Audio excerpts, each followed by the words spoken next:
When your own son pours you a glass of poison on New Year's Eve, you stop being a father and start being a detective again. That's how it started. Just me, my boy Kyle, his perfect little wife Chelsea, and the smell of overcooked steak in their too-clean suburban kitchen. They'd gone all out. Champagne, candles, a fake smile for every lie. I should have felt proud. But I didn't. Something about the night felt off. Maybe it was the way Kyle kept glancing at my glass like it held the answer to his problems. Maybe it was the Rolex on his wrist I knew he couldn't afford. Before we continue, please subscribe to the channel and let us know where you're listening in the comments. When I lifted that first sip of champagne, I caught a strange taste, bitter, metallic, wrong. He laughed it off, said it was the imported stuff. I laughed too, but inside, my old instincts, ones I thought I buried the day I retired, came alive. I've spent 35 years reading people, catching lies between their smiles. And right there, under the golden glow of their overpriced chandelier, I saw it. Guilt, panic, greed. He'd set the trap, and I was supposed to play the fool. But that's the thing about getting old. You stop rushing. You learn to let people dig their own graves. So I smiled, raised a glass again, and said, "To family." And that's when it hit me. Whatever game my son was playing, he had no idea I'd already started playing mine. I didn't drink that champagne. Not really. I let it touch my lips, enough to make it look real, then set the glass down like nothing happened. Old habits die hard. You don't spend decades chasing liars without learning to fake a toast. Dinner went on, but every word out of Kyle's mouth felt rehearsed. Every laugh from Chelsea half a beat too late. They bragged about the new car and the house remodel. I listened, nodding, pretending I didn't notice the cracks. That smells like desperation, and that room reeked of it. Then, while they cleared the dishes, I slipped into the kitchen. The counter was spotless. Too spotless. That's when I saw it. A torn envelope addressed to me from an insurance company, hidden under a stack of junk mail. I pulled it open. My name, my signature, copied, not mine. A life insurance policy. $1.2 million. Beneficiary, Kyle Bennett. I froze. The same son I'd raised alone after his mother died. The same boy who once cried over a scraped knee. Then I noticed a small amber bottle near the champagne. A pharmacy label scratched off. Faint chemical smell leaking from the rim. My hands didn't shake. Not yet. I just pocketed the bottle and walked back to the table. Kyle looked up, smiling too wide. "Everything okay, Dad?" "Perfect," I said. "Just checking the roast." He had no idea that smile of mine wasn't warmth. It was a calm before a storm he'd never see coming. That night, I didn't sleep. The taste of that champagne still burned at the back of my throat. I sat in my truck outside their house, engine off, watching the snow fall through the windshield. My breath fogged up the glass, and in that silence, I made myself a promise. If my own blood thinks he can bury me, he's going down first. At dawn, I drove straight to County General. Told the nurse I wanted a tox screen. Just a precaution. She gave me that look people give old men who worry too much. But when the results came back, her face changed. "Sir, this can't be right. You got traces of amiodarone in your system. That's heart medication." "I don't take heart meds," I said quietly. She didn't have an answer. The doctor came in next, nervous, reading the chart like it might explode. "Mr. Bennett, this amount could have caused cardiac arrest. You're lucky you came in when you did." Lucky, that's what they called it. But I knew better. It wasn't luck, it was instinct. The same instinct that's kept me alive through decades of interrogations and backroom deals gone wrong. I left with the report in my hand, and the truth pounding in my chest louder than my own heartbeat. Kyle had tried to make it look like nature took its course. A quiet heart attack on New Year's Eve. Neat, clean, profitable. But here's the thing about poison and lies. They both leave a trace. And I was going to make damn sure he choked on his. I walked into the precinct like I used to walk into rooms. Slow, measured, eyes picking up the small things everyone else missed. Detective Mitchell was waiting with a coffee gone cold, and a look that said he'd seen worse, but hadn't seen this coming. I laid the bottle, the hospital report, and a torn piece of that insurance envelope on his desk like evidence laid out for a jury. "You brought this to me instead of hiding it?" he asked, half incredulous, half relieved. "Smart move." He read the tox screen, then the pharmacy label, then looked up. "You could have been gone." "I know," I said flat. "I'm not gone. Not yet." Mitchell started his engine. We pulled purchase records.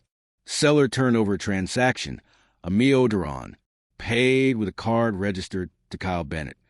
He watched my face for a reaction. IP logs placed the purchase from inside his house on New Year's Eve around 8:47. Relief and cold fury washed through me. Relief because the math was finally lining up. Fury because the hands that raised me had typed in the order. "You're going to want to hear this," Mitchell added. We also found deleted texts on his phone, draft about making things clean and a thread about beneficiaries. He tapped the screen, eyes sharp. "This looks planned." I felt something inside me click back into place. The same mechanism that let me sit through stakeouts until the dawn. "Then bring him in," I said. "Make it quick. Don't let them burn anything." Mitchell nodded, grabbing his coat. We were already moving, like a chessboard shifting into the endgame. I stepped out of the precinct into the thin winter light, my breath a small cloud. My phone buzzed in my pocket, an unknown number. I answered before I realized why. A calm voice said, "Where are you, Dad?" And in that one sentence I heard the smile I'd been trying to unhear for days. His voice was soft, too soft. "Where are you, Dad?" he asked again, like nothing had happened, like we were still a family. I stared at the phone for a heartbeat before saying, "Just out for a drive. Needed some air." He chuckled, that same nervous laugh he used as a kid when he'd broken something. "You shouldn't be out alone in this weather. Chelsea's worried sick. Tell her not to lose sleep over me," I said. "I'm tougher than I look." We hung up, and I sat there, the engine idling, snow thickening on the windshield. He was checking if I was still breathing. The irony wasn't lost on me. That night I called my lawyer, Lindsay. "We need to revisit my will," I told her, quietly. She didn't ask why. She knew that tone, the one I used when I was still on the force, the one that meant someone had crossed a line they'd wish they hadn't. Over the next few days, Mitchell built the case piece by piece. The purchases, the fake signature, the deleted messages. Meanwhile, I played my part, sent Kyle a few friendly texts, even thanked him for the great dinner. Let him think I was slipping back into trust. Then, just to twist the knife, I invited them both to lunch at a downtown restaurant. Public place. Cameras everywhere. When we met, I raised a glass of water and smiled. "Guess I'm still kicking," I said. The color drained from Kyle's face. Chelsea squeezed his hand, whispering something I couldn't hear. They'd planned a funeral. Instead, they got an encore. And right then, watching their perfect masks crack in front of strangers, I realized this wasn't just justice anymore. It was payback. And I was only getting started. The lunch went down like a slow-motion car crash. I talked about old times, about his mother, about how proud she'd be to see how far he's come. Every word was a scalpel. Kyle kept glancing at Chelsea, who tried to hold her smile, but the corners of her mouth twitched like a marionette string snapping. They thought they'd bury me under champagne and forged signatures. But here I was, alive, eating steak across from them in front of half of downtown. The more I smiled, the more they unraveled. When the waiter came by, I asked, "Could you bring the bill to my son, please?" He's a successful one tonight. The nearby tables chuckled. Kyle's jaw tightened. He reached for his card like it weighed 100 pounds. Public humiliation, number 1. After that, I stood, resting my hand on his shoulder. "Enjoy the meal, son." "Oh, and don't forget to stay insured. Life's unpredictable." His eyes flicked to me, panic barely contained. He knew I'd found it, but he couldn't react without showing his hand. Outside, the wind cut through my coat, but I felt lighter. For the first time in weeks, I was in control. The city hummed around me, neon lights reflecting off wet pavement, a symphony of life continuing, oblivious to the quiet war brewing in its midst. By the time I reached home, Mitchell had left a message. Got something you'll want to see. Tomorrow morning. I pour myself a drink, bourbon this time. From a bottle, I open myself and stare at my reflection in the window. You wanted a clean job, kid. I muttered, let's see how clean it looks under sunlight. Detective Mitchell slid a file across the table, his eyes sharp under the fluorescent buzz of the precinct lights. We traced a money trail, he said. Your son wasn't just broke. He was sinking. Credit cards maxed, mortgage late, and a private loan from someone you don't want to owe. I flipped through the pages, transactions, online orders, a string of late-night searches. Life insurance payout delay, how to induce heart attack symptoms. My stomach tightened, but my face stayed still. He's sloppy, I muttered. Mitchell gave a grim smile. Greedy people always are. Then he handed me a photo, Kyle, standing outside a pawn shop, the same Rolex glinting on his wrist. Fake, Mitchell said. Paid for with the last of his credit. He's been pretending for years. It hit me harder than I expected. My son, the boy I taught to fish, the one who cried when he caught his first bass, had built his life on lies. Mitchell leaned forward. We can move now. Arrest, full statement. But you said you had another way. I nodded slowly. Yeah, something he'll feel more than handcuffs. He studied me for a moment. You're planning something. Not planning, I said. Finishing. As I left the precinct, I pulled a small silver pen from my coat pocket, an old case gift, engraved with justice always finds a way. I ran my thumb across the words and felt the weight of every choice I'd made as a father and a cop. If Kyle wanted my death to buy his freedom, then I'd make sure my life became the thing that destroyed his. The storm was coming, and this time I'd be the one holding the thunder. 6 months ago, I sat in Lindsay's sunlit office with that silver pen in my hand and an old, battered detective's notebook on my knee, the same notebook that caught confessions, drawings, and the names of men who'd lied to me for decades. I watched the sunlight hit the pen's engraving. Justice always finds a way. I signed the paper without fanfare, one slow line. Lindsay slid the document into an envelope, sealed it, and told me, if anything happens that looks like foul play, we open it. I felt oddly young and terribly steady. It was the cleanest vengeance I'd ever planned. I didn't brag about it. I didn't gloat. That was never my style. I told only 2 people, Lindsay and myself. The clause was surgical. If anyone named in my life insurance or implicated in my unnatural death committed a felony or caused my death through intentional means, the entire estate would be redirected to a scholarship fund we'd quietly discussed. $8 million wouldn't buy them a reprieve. It would feed someone else's future. Back in the present, Mitchell called. We've pulled the purchases, the texts. It's worse than we thought. He hesitated, his voice low. There's a problem. Kyle's been making moves, transfers, hiding assets. He's nervous. He might bolt.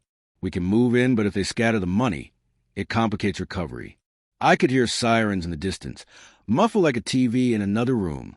My thumb rubbed the pen's engraving until it warmed under my skin. I thought about the scholarship's name already, about a kid getting a shot because his grandfather wouldn't be stolen. Do it now, I said, and my voice surprised me with how calm it sounded. On our way, Mitchell said. He paused. Trevor, be ready. They're not stupid. Chelsea just left the house.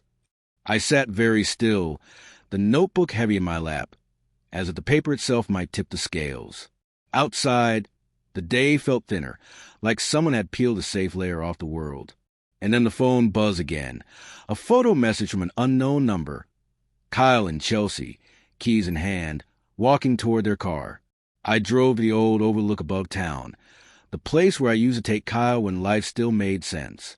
From up there, you could see the whole valley, headlights tracing the highway like veins of light. My phone buzzed again. Another photo. Then a message. You should have stayed out of it. Old man. He was unraveling. That text wasn't a threat. It was fear in disguise. He knew the walls were closing in, but he still thought I was playing defense. Mitchell called moments later. We lost them. Trackers cold. But don't worry, we'll find them.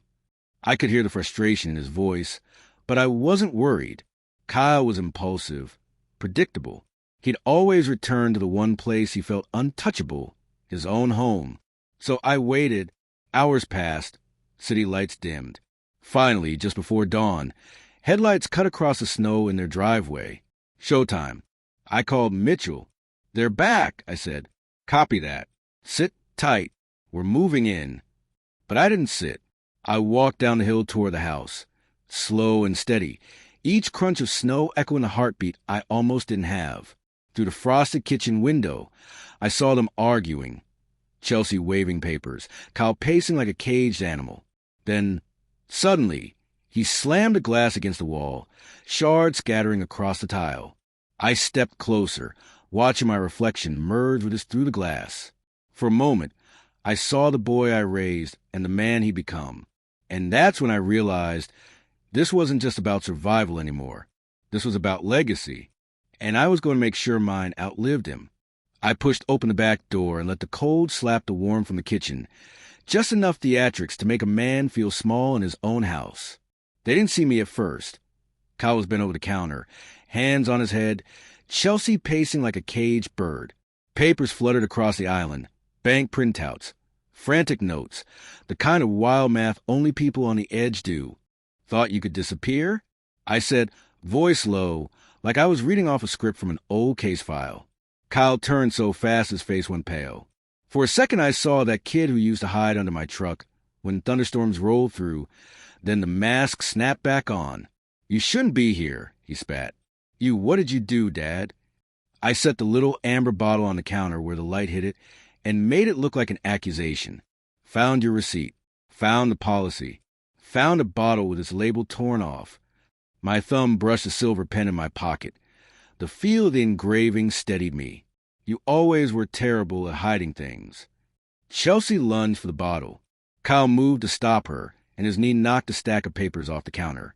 One of them slid toward me, an email printout with a subject line that read, "Final beneficiary change.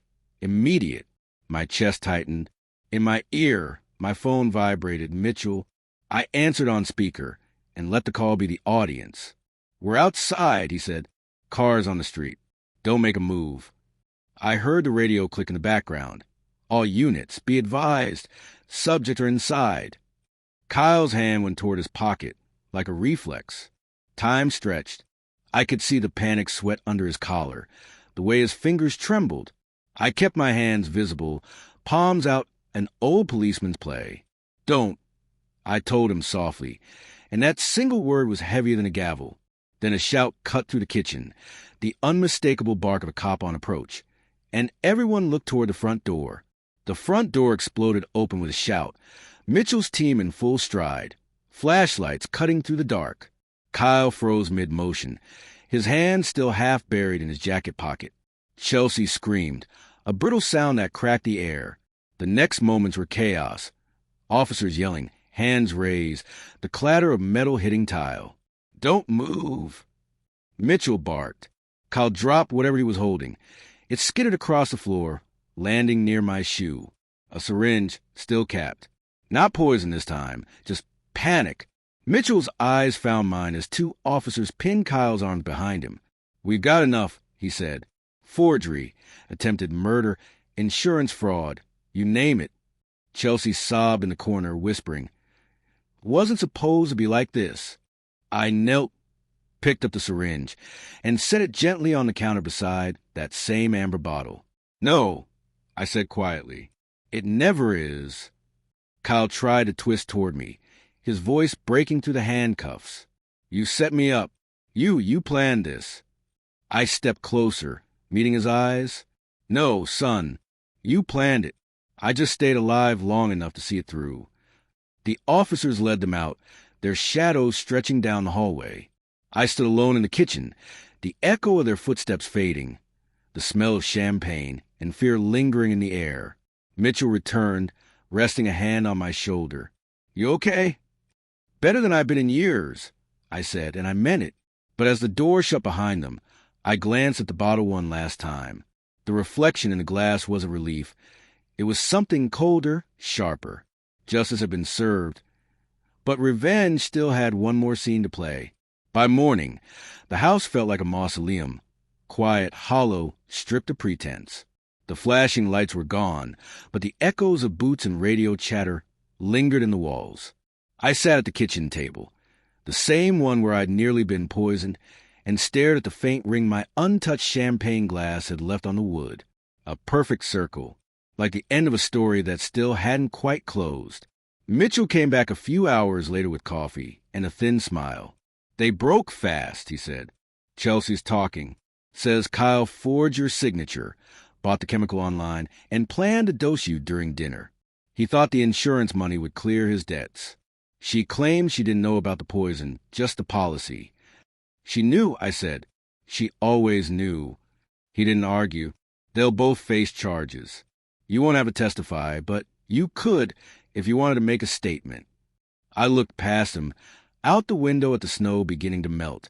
"A statement won't fix what's broken," I said. "But maybe something else can." He raised an eyebrow.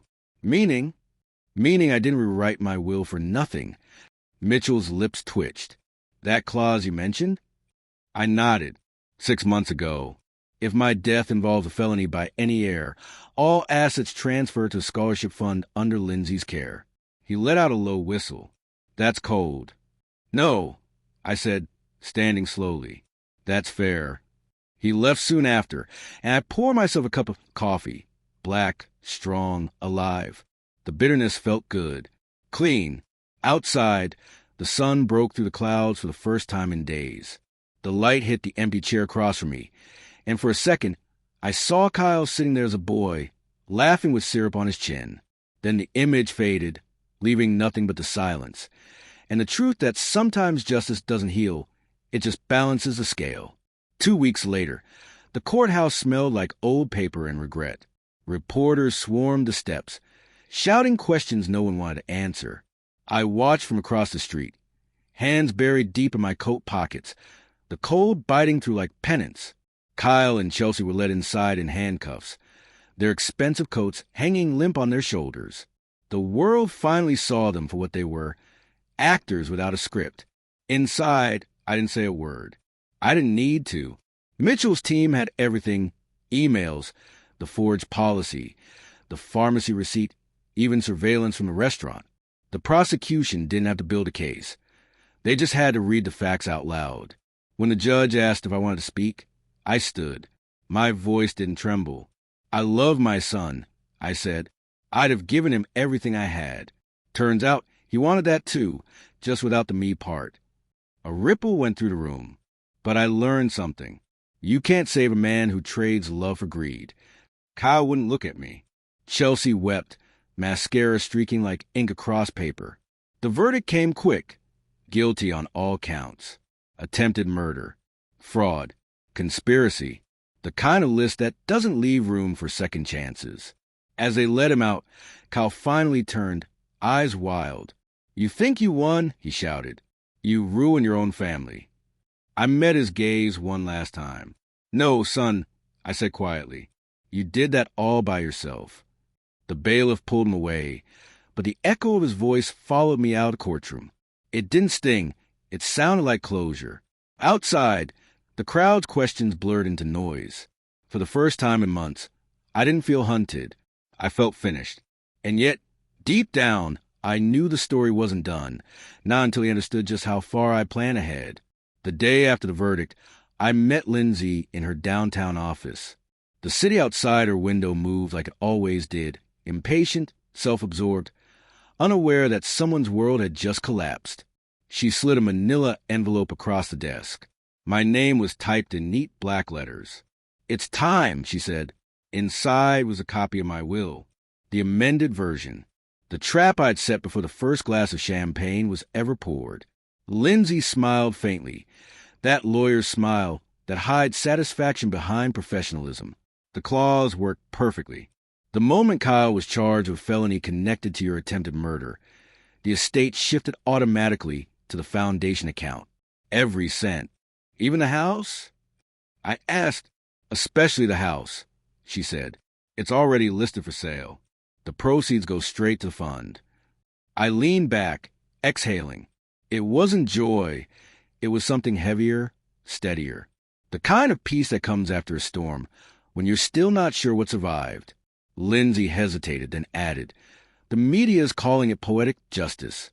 The papers are running headlines like, 'Father outsmarts greedy son.' You want me to make a statement?" I shook my head. "No statements. Just send a check when it clears." She nodded. "You really thought of everything." I looked out the window, watching a young man help his daughter cross the street. "Not everything," I said. "Just enough." When I left her office, the winter air felt softer somehow. The courthouse, the lights, the noise, they were all behind me now. Ahead was silence, and somewhere beyond that, redemption. But before I walked away completely, I had one last stop to make, a visit to Kyle. He needed to hear from me directly, not as his accuser, as his father. The prison smelled of bleach and resignation. I'd walked into interrogation rooms 100 times before, but never as the one who'd been betrayed. The guard led me down a gray hallway, each step echoing off the concrete, like a clock counting down. When the door buzzed open, Kyle was already sitting there, orange jumpsuit, eyes bloodshot, pride long gone. He didn't look up at first. "Guess you came to gloat," he muttered. "No," I said, taking the seat across from him. "I came so you'd understand." He finally raised his head. The anger was still there, but underneath it, fear. "Understand what, Dad?" "That you ruined my life." I leaned forward, folding my hands. "You ruined it when you decided money was worth more than blood. You could have come to me, told me you were drowning. I would have helped." He scoffed. You would have judged me." "I was judging you," I said, "but I was also waiting for you to prove me wrong." For a moment, the silence between us felt heavier than the bars around him. Then I took something from my coat pocket, a small, worn notebook, the same one I'd used as a detective, the one he'd seen me write in since he was a boy. I slid it across the table. "What's this?" he asked. "Names," I said. "Kids who'll get scholarships from that fund. Your mother's name is on the first page." He stared at it, confused. "You're naming it after Mom?" "She deserved better," I said softly. "So did you, but you made your choice." The guard tapped his watch, signaling time. I stood, buttoned my coat. Kyle's voice cracked as he said, "You really think this makes you a hero?" "No," I said, meeting his eyes one last time. "It just makes me free." And as I walked out, I didn't look back. The past was behind glass now, contained, numbered, and locked away. The day the fund launched, the city was bathed in spring light, the kind that makes even old buildings look hopeful again. The press gathered on the steps of the community center, cameras flashing, microphones buzzing. They wanted a quote, a headline, something dramatic, but I wasn't there for spectacle. I was there for closure. The Eleanor Bennett Foundation banner fluttered behind me. Her name, not mine. My late wife's handwriting traced across the logo like a memory made permanent. The money Kyle tried to steal was now locked forever into scholarships for kids chasing degrees in criminal justice. Poetic, really. The same system he tried to outsmart would now shape better men than him. When it was my turn to speak, I stepped to the podium. My voice was calm, steady. "I spent my life believing justice was about punishment," I said. "Turns out it's about balance, about turning pain into something useful." The crowd clapped softly, respectful, not performative. Somewhere in that sea of faces, I imagined my wife smiling. Later, as the sun set, I walked alone to the riverbank where I used to fish with Kyle as a boy. I pulled out the old silver pen, the one engraved "Justice always finds a way," and tossed it into the water. It sank with barely a ripple. The notebook stayed in my pocket, still heavy, still full of names, new ones now, kids who get their shot, because one old man refused to die quietly. I looked out over the current and whispered, "You were right, Ellie. Sometimes mercy is the hardest kind of revenge." And for the first time in a long while, the silence didn't feel empty. It felt earned. If you like this story, please like this video. Subscribe to the channel and share your impressions of this story in the comments. To listen to the next story, click on the box on the right. I should have known better than to trust him, but When Chloe gave me that ultimatum, I realized I was already too deep in. That was the moment it clicked. He'd crossed a line, and he had no idea what was coming for him. It was a look on Chloe's face that told me everything I needed to know. She wasn't just siding with her husband. She was choosing him over me, my own daughter, my flesh and blood. That day in our own home, she told me, either you respect Zachary and back him up, or you can leave. I can't do this anymore. That was it, the final blow. I'd spent years trying to keep the peace, but in one sentence, she ripped apart every ounce of love and loyalty I'd ever given her. Before we continue, please subscribe to the channel and let us know where you're listening in the comments. Zachary, I'll never forget that smug grin of his when he'd first moved in. His fake charm was all too familiar. The guy who pretended to be the next big thing in finance, but couldn't tell the difference between a stock market chart and a pizza menu. Yeah, he was the type who'd talk big about opportunities and disruption while draining my savings on every half-baked startup idea that came his way. But when I found out he was trying to take out a $70,000 loan against a house, that was the tipping point. He didn't even bother to tell me. It was just another move to secure his latest investment. My own house. My life's work. It didn't matter to him. All he cared about was his next shiny toy. That's when I realized he had no respect for me. No respect for anything I had worked for. And then Chloe, my daughter, who always defended him, gave me that ultimatum. The word stung like ice water to the face. I could feel the blood drain from my face. How could she ask me to choose him? To turn a blind eye to everything he'd done? But I wasn't going to just sit there and let them walk all over me. No, that was when I made up my mind. And he had no idea what was coming. I wasn't going to be the old man who gets run out of his own house. Not on my watch. He had no clue what he'd just done. It wasn't just about the money anymore. It wasn't even about the house. It was about respect. And once you lose that, there's no going back. It was a Sunday morning, the kind of quiet you get when the world is still asleep and the house smells like coffee brewing. Chloe was upstairs, probably still giving Zachary some speech about how he doesn't get it, while he was off, as usual, talking about his next big thing. I sat at the kitchen table, staring at the papers in front of me. That damn loan notification from the bank. I should have seen this coming.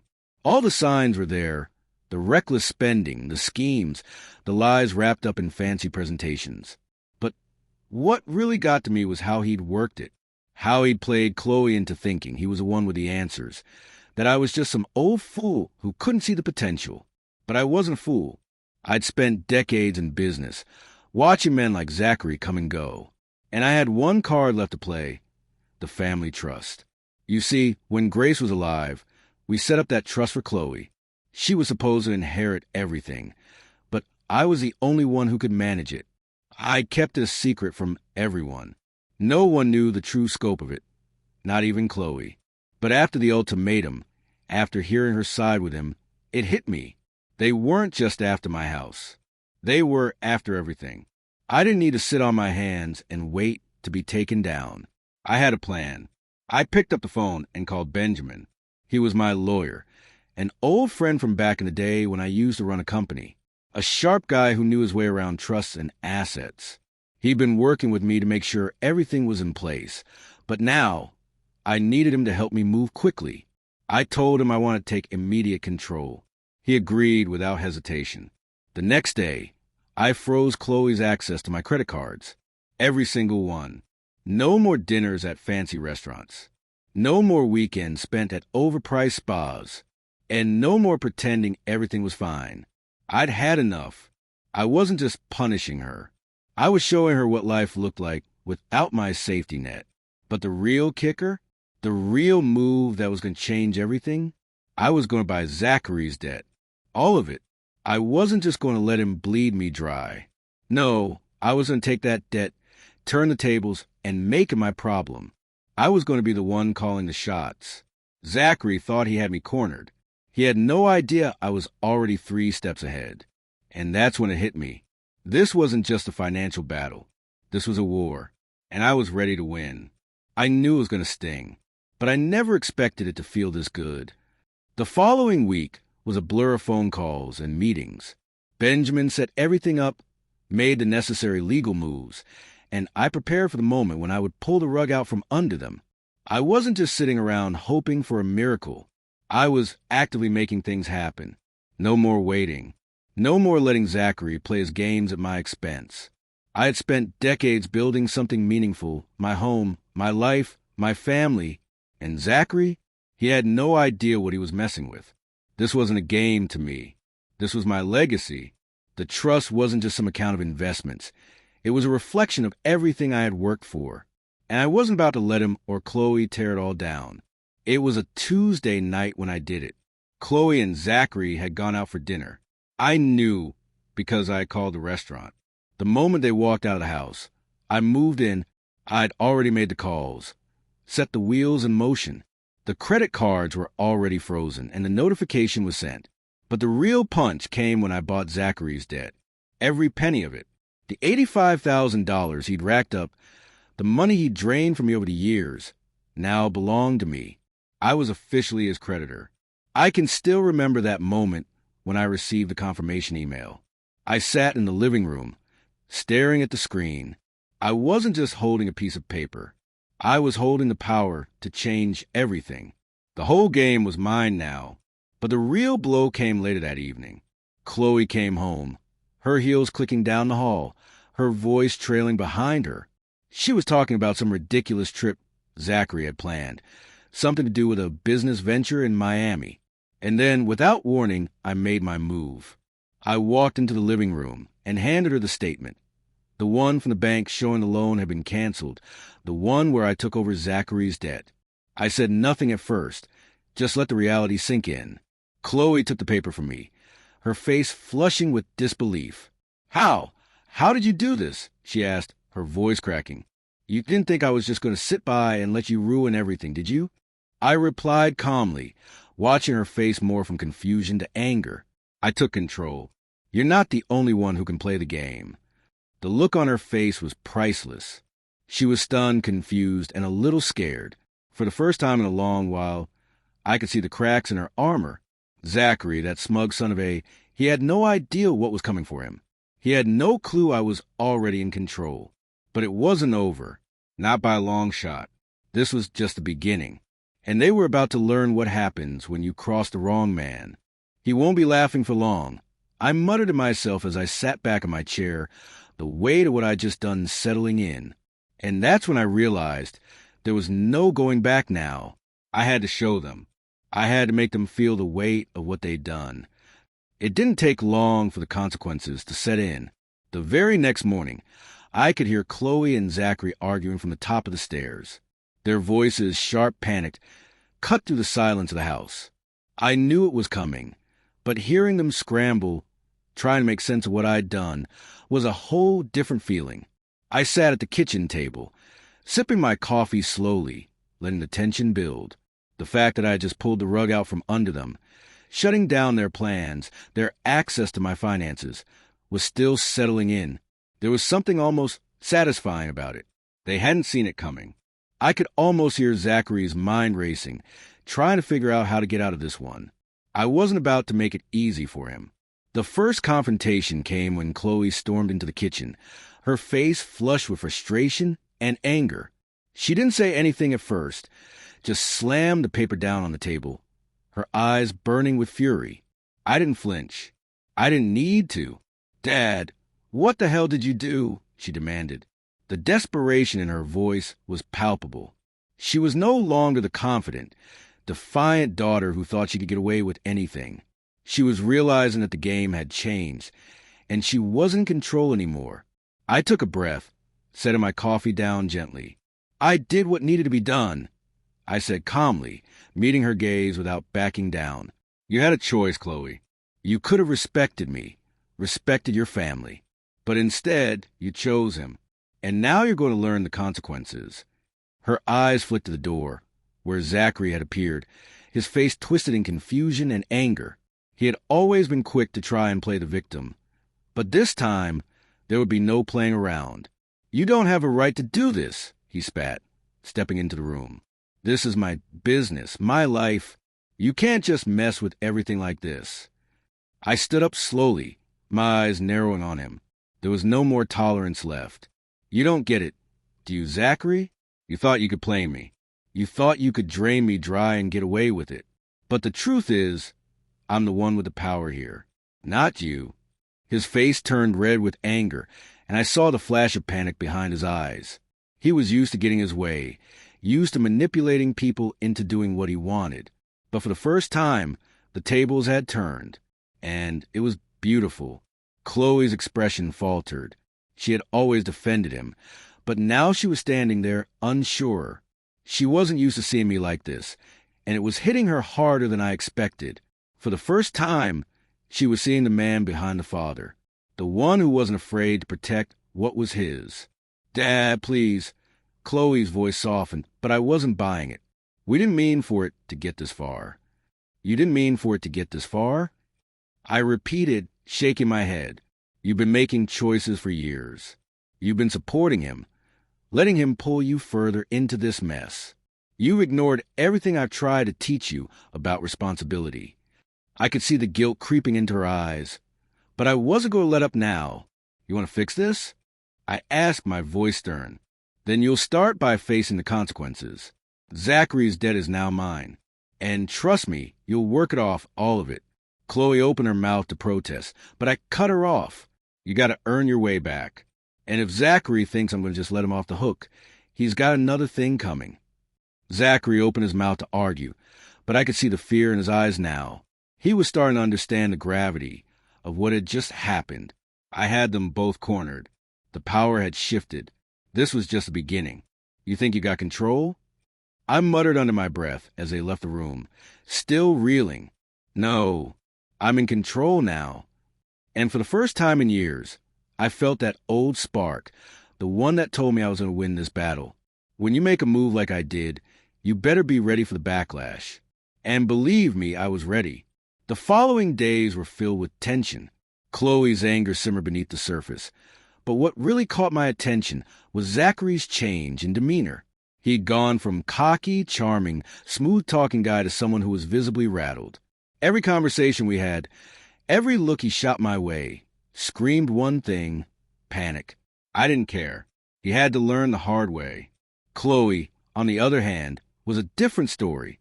She started coming to me more frequently, trying to talk things through, her tone softer, more conciliatory. She hated what I'd done, but it was clear she was realizing the enormity of the mess they'd made. What I didn't expect, however, was how quickly Zachary would escalate things. The night it all started to unravel was a Thursday. I was sitting in my study, reading through some old family documents, when I heard shouting downstairs. Chloe's voice.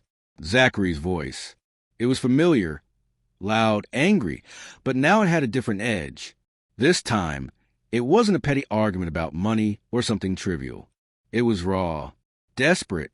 I stood up, walking toward the staircase, trying to listen in. You think you can just control everything? Zachary was yelling. I could hear the tremor in his voice. You can't keep treating me like this. I'm not going to let you walk all over me. Walter, I'll take you down if I have to. I froze.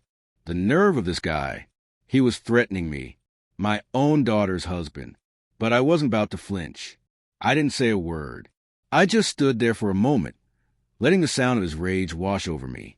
The audacity, the arrogance. It made my blood boil. But that was exactly what I had planned. To make him unravel. To make him lose his grip on everything. I stepped down the stairs slowly, deliberately. When I entered the living room, I saw Zachary pacing back and forth. Chloe standing in the corner, eyes wide, frozen. She didn't know what to do. Zachary, I said calmly, cutting through the tension, you think you can take me down? You think you can scare me? He turned to face me, his face flushed, his fists clenched at his sides. You're going to regret this, old man, he spat. You and your damn trust. You think this is over? I'm not letting you ruin everything I've worked for.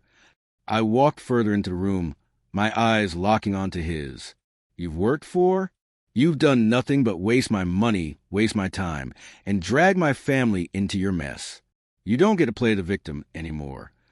His eyes narrowed. You think I'll just back off? I think you'll back off, I said, my voice steady, because you don't have a choice. And this, I motioned to the space between us. This is your last chance to make things right. I could see the storm behind his eyes. The rage, the helplessness. He knew he was losing, but he wasn't about to give up without a fight. He lunged at me, a wild move, one last act of defiance. It was too late for him. I stepped aside with ease, letting him crash into the wall next to the fireplace. He staggered, surprised by how easily I had dodged him, his bravado slipping away. Chloe rushed over, tried to calm him down, but it was too late. The damage had been done. He'd exposed his own weakness, and it wasn't just to me. It was to her. She was seeing it now. Zachary wasn't the man she thought he was. For the first time, I saw doubt in her eyes. Doubt about him. Zachary, she whispered, her voice trembling. What have we done? It was the first sign of real change. And in that moment, I knew things were shifting. The balance was tipping. Zachary looked at me, his chest heaving, but his next words were different. You're not going to get away with this. I smiled to myself. We'll see about that. I walked into the house like I owned it, because in a legal sense, I did. Benjamin had done the paperwork with surgical precision. Eviction notice served, beneficiary status frozen, and an official statement about the trust ready to be recorded. I could feel the weight of the folder in my hands like a gavel. This was not revenge for spite. It was restoration. Chloe and Zachary were in the kitchen, surrounded by takeout boxes and one of Zachary's glossy pitch decks. Their laughter died when they saw me. The air shifted. You could taste a sudden silence like after a bad punchline. I set the envelope on the table and let it sit there for a beat, letting the room fill with the sound of their breathing. Then I opened my mouth and let the words land. Legal notice, I said. You have 30 days to vacate. The trust owns the property. You are no longer beneficiaries. Simple. Clean. Cruel only because they'd made it necessary. Chloe's face crumpled first, the gloss of entitlement sliding off like melted caramel. Dad, you can't, she began, but Zachary cut her off with a laugh that had gone brittle. You're bluffing. You can't just do that, Walter. He stepped forward like a man trying to fill a hole he'd never dug. This is my life. You don't get to take it away. I slid my coffee across the table the way I used to slide contracts to signing partners. I'm not bluffing. I'm enforcing consequences. I watched his jaw twitch, watched the cheap bravado fisher into something uglier. Then I did something I hadn't planned to, something small and surgical.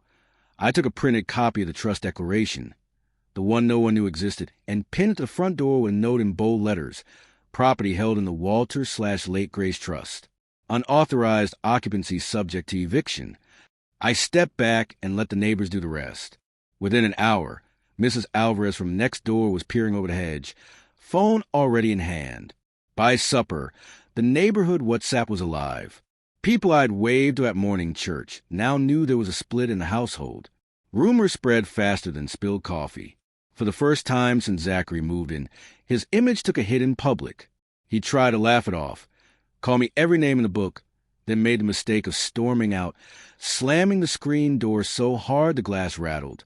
Chloe followed, sobbing into her palms. I heard the engine of his car sputter and leave. I should have expected a reaction. I should have known he wouldn't fold quietly. But when my phone buzzed an hour later, an unknown number, a voice like gravel, I heard something that made the hair on my arms lift. You think you've won? The voice said. We don't go down that easy. He'll make you pay. And that's when it hit me. This was no longer a private lesson. It was a declaration of war. Sometimes, you don't have to swing the hammer yourself. You just let the truth ring out loud enough, and it does the work for you. By the weekend, word had spread. The trust notice on my front door had done its job. At the diner downtown, folks lowered their voices when Zachary walked in. I caught the look on his face through the glass, the tight smile of a man pretending not to hear what everyone was whispering. That was my first public strike. I didn't even have to raise my voice. The humiliation came on its own. But I wasn't finished. Not even close. Monday night. Chloe and Zachary insisted on taking me out to dinner, an attempt to clear the air. I knew better. It was a setup for them to corner me, to guilt me, to play their tired roles. Still, I agreed, because I had a card to play. The restaurant was packed, a local steakhouse where everyone knew me, where Grace and I had celebrated anniversaries. Chloe tried small talk, nervously twisting her napkin, while Zachary went straight for the pitch. Something about a crypto real estate venture. His voice carried, too loud, too smug, like he still thought he was the smartest guy in the room. That's when the waiter leaned in. "Sir, your card been declined." I watched it happen. Zachary's face flushed red, his eyes darting, his mouth fumbling excuses. He tried another card. Declined again. People at nearby tables glanced over. A couple whispered. Chloe looked mortified. "Dad, please," she whispered, as if I'd staged it. And in a way I had. I'd frozen their access days before. This was the fallout. I leaned back, folded my hands, and spoke low enough for only them to hear. Actions have consequences. Welcome to reality. Zachary slammed his fist against the table, silverware rattling, and stormed out. Chloe followed, teary-eyed, ignoring the eyes of the crowd. I stayed, ordered my steak, finished every bite. That was the second public crack in his mask. But as I drove home that night, headlights cutting to the Kansas dark, I couldn't shake one thought. A cornered man is a dangerous man, and Zachary was cornered now. The question wasn't if he'd strike back. It was when. If you want to take a man like Zachary down, you don't fight him in the shadows. You drag him into the light. The eviction hearing was set for a Wednesday morning at the county courthouse. Small room, wooden benches, the smell of old paper and stale coffee. Nothing glamorous. But for Zachary, it was a stage he never wanted to be on, and I made sure the seats were filled. Neighbors, a few old friends, even Mr. Jacobs from church. They all showed up. Word had gotten around, and people wanted to see what would happen.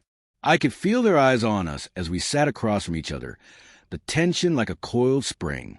Zachary wore his best suit, too shiny for the setting, his tie knotted tight, like it might choke him. Chloe sat beside him, pale and silent. She looked less like a wife defending her husband and more like someone realizing she'd been dragged into a storm she couldn't stop.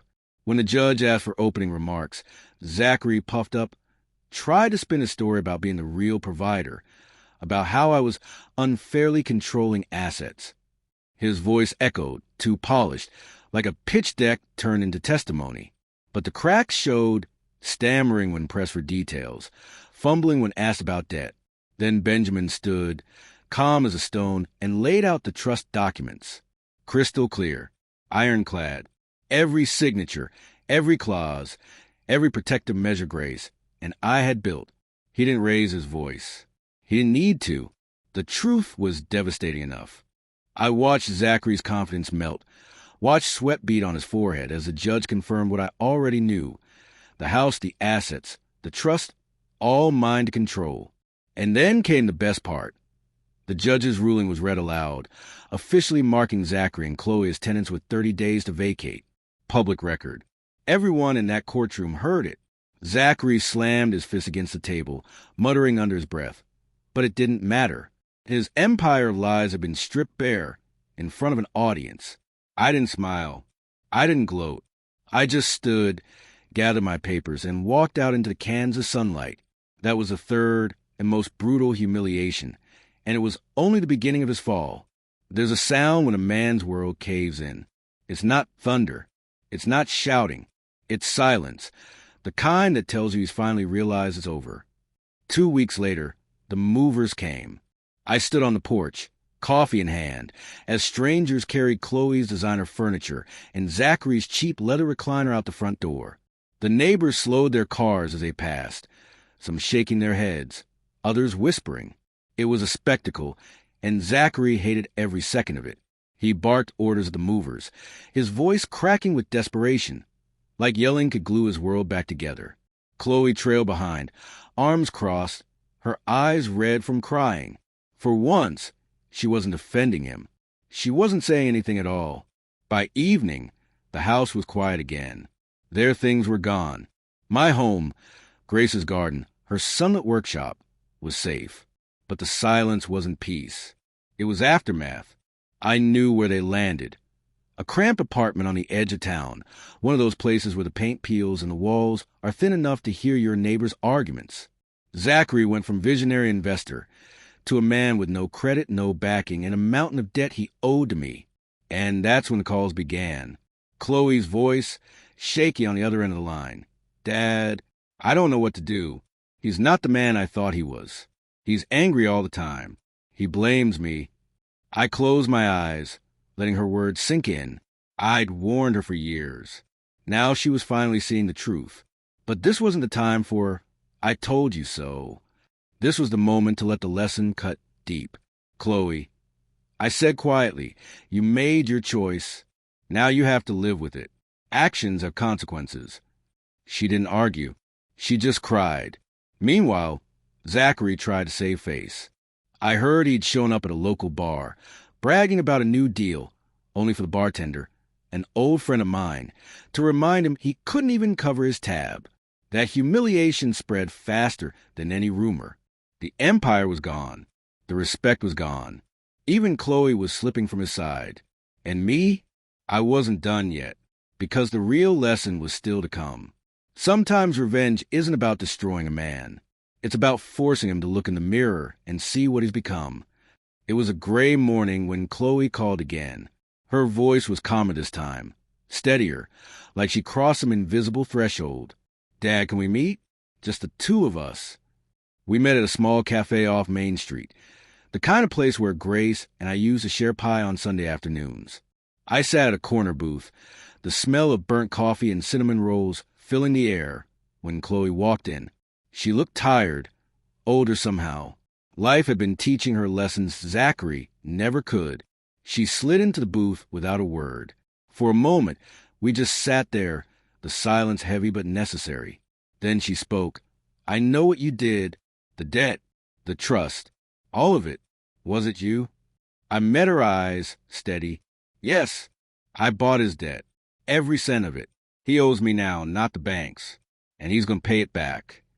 She flinched, but there was no anger in her face, only resignation. Why? Why would you do this to your own family? I leaned forward, lowering my voice. Because family doesn't mean enabling someone to destroy themselves. And it means setting boundaries. It means making sure you learn before it's too late. Her eyes welled up, but she didn't look away. For the first time, I saw the little girl Grace and I had raised. Scared but listening, I slid a folded piece of paper across the table. My terms, clear and sharp. 1. Zachary works. Real work. No more schemes. 2. Chloe takes financial literacy courses. 3. Every month, a payment toward the debt. 4. A new trust created, this time for Chloe alone. She read it silently, her hands trembling. And if we don't, I sat back. Then you lose everything. Permanently. She swallowed hard, wiped her eyes, and nodded. For the first time, she wasn't fighting me. She was facing reality. Across town, I knew Zachary would rage when he learned. He'd call me a tyrant, a manipulator, a traitor. But I didn't care. This wasn't about him anymore. It was about saving Chloe, even if it meant breaking her heart to do it.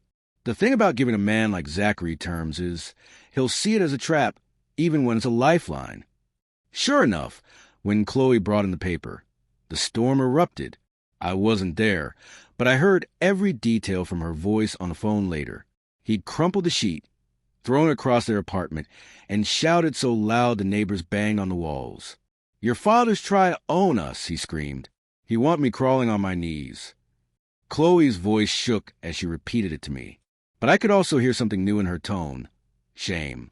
She wasn't offending him anymore. She was starting to see his tantrums for what they were: childish, dangerous. Days later, Zachary showed up at my condo. He didn't knock, just barged in like he still had rights here. His eyes were bloodshot, his suit wrinkled, his confidence hanging by a thread. You think you've won, he hissed, standing in my living room like an intruder. But I'm not your servant. I'll never play by your rules. I stayed seated, calm, like a man waiting out a thunderstorm. You already are, Zachary. You just don't realize it yet. His fist clenched, his jaw tightened. For a second, I thought he might actually swing at me, but instead, he spat on the floor, turned, and slammed the door behind him so hard the frame rattled. Later that night, Chloe called again. This time, she didn't sound angry. She sounded broken. Dad, he's getting worse. He blames me for everything. For the house, the money, even his failures. I closed my eyes, hearing Grace's voice in my head, the way she used to warn me about letting Chloe grow up without limits. She'd been right all along. Chloe, I said gently, the terms stand. If he won't follow them, you'll have to decide how far you're willing to go with him. Silence on the line. Then a quiet, trembling, I understand. The cracks were widening. Zachary was unraveling, and Chloe was finally seeing it for herself. But I knew it would take one more push to make everything collapse for good. You can tell when a man's pride finally eats him alive. It's in his eyes, wild, desperate, like an animal cornered. It happened on a Friday night. Chloe called, her voice trembling, asking if she could come over. I told her yes, of course. But when she arrived, she wasn't alone. Zachary stumbled in behind her, drunk, his tie loosened, his face twisted with rage. He didn't even sit down. He started right in, pointing at me with a shaking finger. You think you're some kind of king, Walter? Controlling lives, pulling strings. You ruined us. You ruined her. Chloe tried to shush him, but he shoved her hand away. The sight of it, my daughter flinching from her own husband, lit a fire in me I hadn't felt in years. I stood slowly, steady, my voice calm. I didn't ruin you, Zachary. You did. Every bad choice, every scam, every lie, you built this collapse with your own 2 hands. His laugh was bitter, ugly. You're enjoying this, aren't you? Watching me fail. Watching me crawl. I stepped closer. No. I'm enjoying teaching you that actions have consequences. Something you should have learned a long time ago. For a moment, the room was dead silent except for his ragged breathing. Then he snapped. He lunged, fists raised, drunk fury guiding him. But I was ready. I sidestepped, let his momentum carry him forward, and he crashed into the coffee table, splintering in half. Chloe gasped, rushing to his side, but I held her back. Let him lie there. I said firmly, this is what he's chosen. Zachary groaned, clutching his side, but his eyes burned with hate as he spat out, this isn't over. You'll pay for this. Both of you will. I helped Chloe to her feet, steadying her shaking hands. For the first time, she didn't offend him. She didn't make excuses. She just looked at him with hollow eyes, the realization dawning heavy and painful. That night, after they left, I sat alone in the quiet wreckage of my living room. The broken table, the echo of his threats, Chloe's haunted expression. It all told me the same thing. The end was near. And when it came, Zachary wouldn't be walking away with anything. There's a moment when a daughter stops asking her father for help and starts asking him for guidance. That's when I knew I'd finally reached her. A week after the chaos in my living room, Chloe showed up at my condo alone. No makeup, no jewelry, just a worn sweater and tired eyes. She looked small, fragile, like the little girl who used to curl up in Grace's lap after scraping her knee. She didn't even sit at first. She just stood by the window, staring out at the parking lot lights. Finally, she whispered, Dad, I can't do this anymore. He's not changing. He won't work. He won't pay. He just blames. I set down my coffee, studying her. And what about you, Chloe? Are you ready to change? Her eyes filled, but this time, no excuses tumbled out. No defending Zachary. Just a slow nod. That's when I laid the paper on the table again. The terms. I tapped the list with my finger. These aren't punishments. They're lifelines. You work. You study. You rebuild. Month by month, payment by payment, until you stand on your own. She sat down across from me, hands trembling as she picked up the sheet. For the first time, she didn't argue.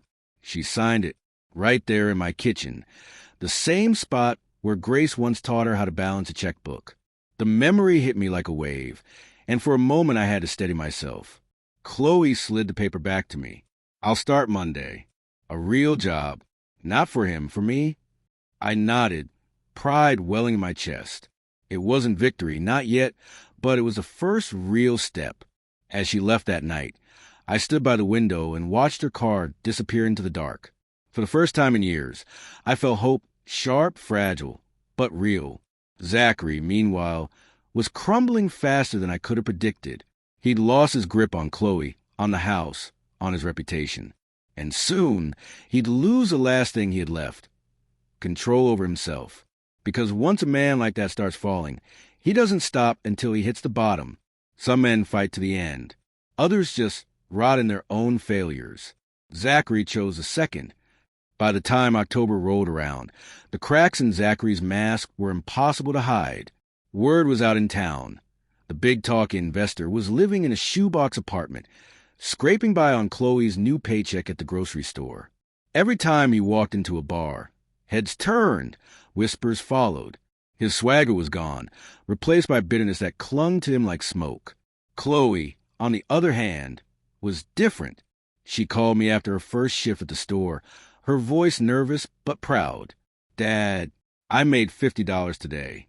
Real money. Honest money." I could hear the hope in her tone, and it was like a spark I hadn't felt in years. Grace would have been proud. But Zachary couldn't handle it. He hated seeing her working, hated watching her grow without him. The more she stood on her own, the more he unraveled. Neighbors in their apartment complex whispered about shouting matches, about holes punching walls. Chloe told me one night she locked herself in the bathroom just to escape his rage. Meanwhile, the debt notices kept coming. My debt notices. I didn't have to lift a finger.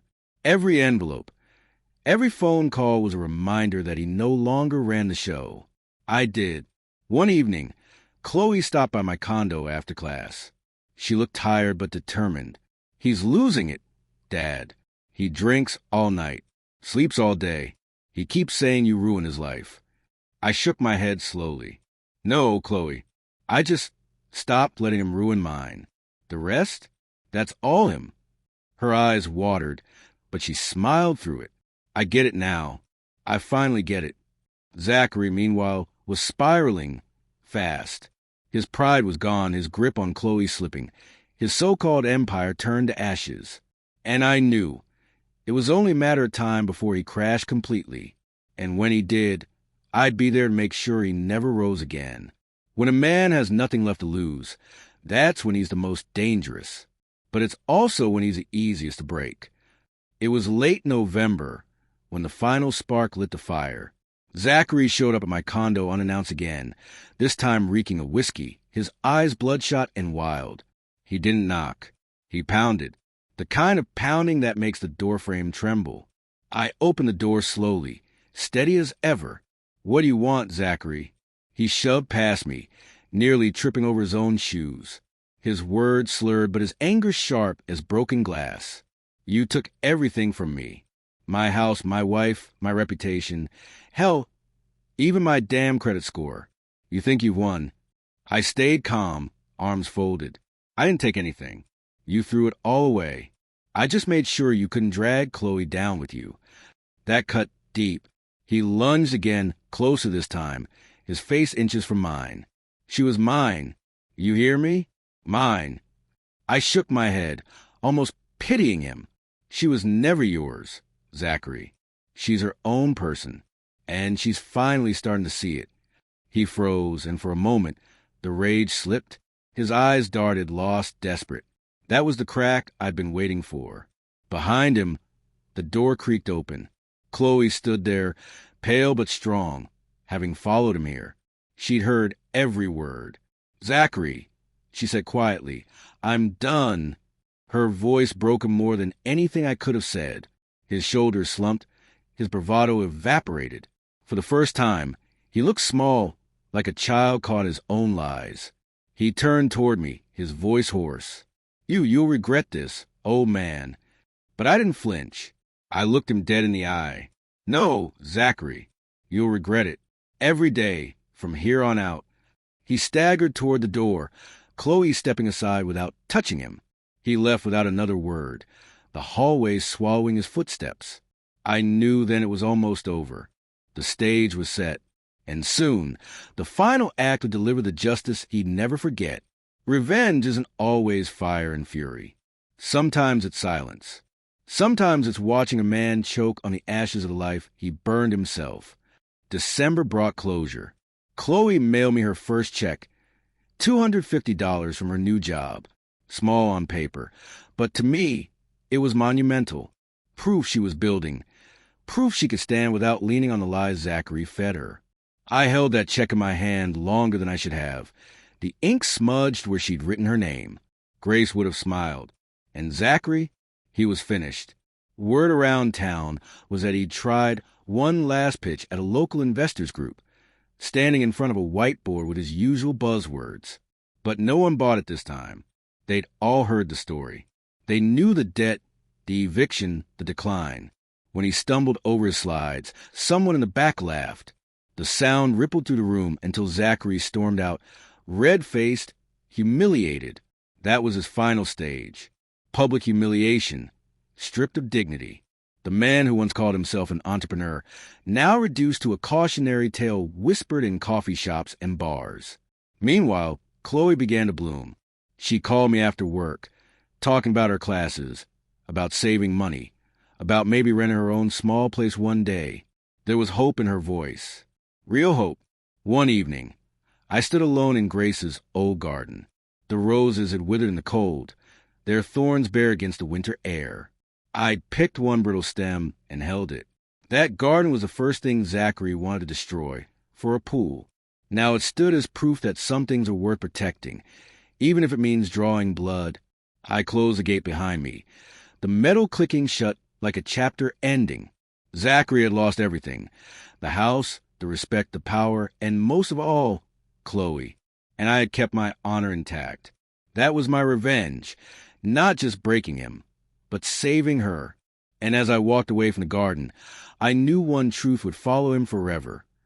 Walter Jameson was the one man he should never have underestimated. If you like this story, please like this video. Subscribe to the channel and share your impressions of this story in the comments. To listen to the next story, click on the box on the right. I woke up on Christmas morning in a cold, sterile hospital bed, the heart monitor beeping louder with each pulse in my chest. 2 days in a coma, and no one had bothered to check on me. Not my son, not my daughter-in-law, nobody. My mind was foggy, but the one thing that cut through it was the anger in my gut. My son, Titus, the same boy I'd given everything to, had stolen from me. And not just any small amount. He'd taken every penny I had saved up over a lifetime. I wasn't a fool. I had watched him struggle for years, always bailing him out his messes, always cleaning up after him. But this was the breaking point. As I lay there, hooked up to machines, I realized the betrayal wasn't just financial, it was personal. And that's when it hit me, I had taught him nothing. He had never learned to stand on his own 2 feet. I was done coddling him. He'll regret this, I thought to myself. He'll regret this more than he'll ever know. He'd gone on vacation to the Bahamas with his wife while I was fighting for my life. They'd left me to die in that bed, and they didn't even have the decency to call. Well, now it was my turn to teach him a lesson he'd never forget. I wasn't going to save him this time. Before we continue, please subscribe to the channel and let us know where you're listening in the comments.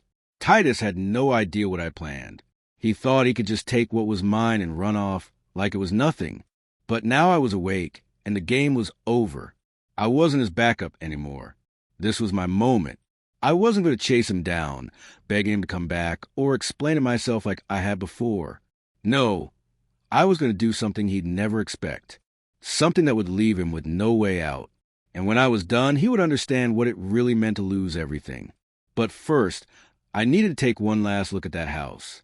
The next few days were a blur. I wasn't even fully recovered yet, but the idea of sitting in that hospital bed any longer made my skin crawl. I had to get out, had to start moving, or I'd lose my nerve. So, as soon as they finally discharged me, I grabbed my things and walked out of that hospital like a man on a mission. The house, the one I'd shared with Serafina for 30 years, our house, our memories, our life, was now just a chain around my neck. I could feel it suffocating me. Every inch of that place reminded me of the lies, the weakness, the way I'd allowed Titus to take everything from me. I called up a realtor I knew from back in the day, one of those guys who talks a big game, but I didn't care. I wasn't in the mood for negotiations or warm, fuzzy pleasantries. Just sell it, I told him. I don't care what you get, just get it gone. He didn't ask questions. That was the beauty of it. People like him. They're used to old men who just want to unload their property and disappear. I wasn't in the mood for sentimental conversations, and neither was he. By the end of the day, the house was sold, just like that, and the deal was done. No more big, expensive home to keep me tied to the past. But what would Titus say when he came back? When he and Paloma found everything gone, his things, his cozy little life, all packed up and waiting in a storage unit with a key hidden under the welcome mat. I could almost hear his voice now, that whining, entitled tone. Dad, why didn't you tell me? But I didn't care anymore. He didn't deserve a reason. He didn't deserve an explanation. He thought he could walk all over me, take what was mine without a second thought. Well, now the tables were turned, and it felt damn good to be the one in control for once. As I packed up what little I had left, I found an old picture of Serafina and me sitting by the fire at Christmas. It was from our first year in the house. I held it in my hand for a long moment, letting the warmth of memory hit me, and then I set it down on the counter. No more looking back. No more nostalgia. I moved into a small house in a quiet little town, far from the chaos I'd spent years trapped in. It wasn't much, but it was mine. It felt like freedom. But I wasn't done yet. The lesson I was about to teach Titus wasn't over. He'd come home expecting a warm welcome, but instead, he'd find something far colder. The next few days, I watched as the calls came in, one after another, 54 missed calls. I didn't pick up. I didn't even look at the messages. He could wait. It wasn't until the third day of ignoring his calls that I started to feel the weight of what I'd done. But even then, I didn't budge. The phone buzzed constantly. Titus and Paloma, probably wondering where the hell I had gone. To be honest, I didn't care. Not anymore. It wasn't like I'd never given him a chance. Hell, I'd spent years bailing him out of every damn mess he'd gotten himself into. Money problems, relationship drama, work trouble, you name it. Every time I came through. But the moment I needed him, when I was fighting for my life in that hospital bed, not a single call, not a single visit. It was like I didn't even exist. He didn't give a damn about me, and he didn't care about the things that mattered. He just wanted what he could take and run. And that's when I knew I wasn't just his father. I was his enabler, and I had spent far too many years enabling his selfishness, his laziness. I'd always been there to clean up his messes, but this time I wasn't cleaning anything up.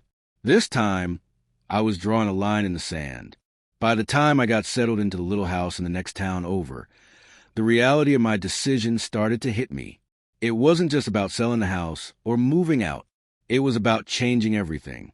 I had been living in a fog for so long, thinking that as long as I kept giving, kept helping, Titus would finally understand. But he didn't. He never did.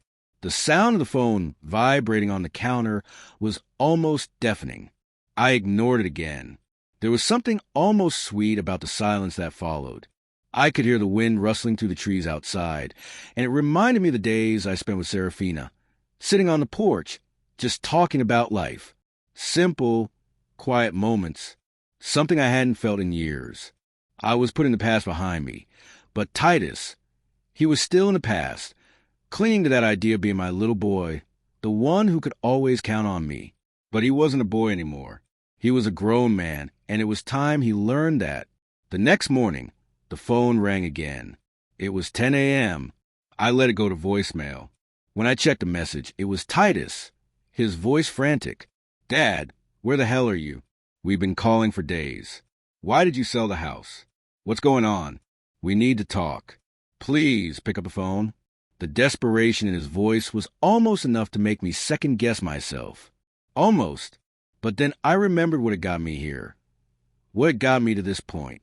His selfishness, his arrogance, and the way he'd left me alone on the edge of death without a second thought. I deleted the message, and I smiled to myself.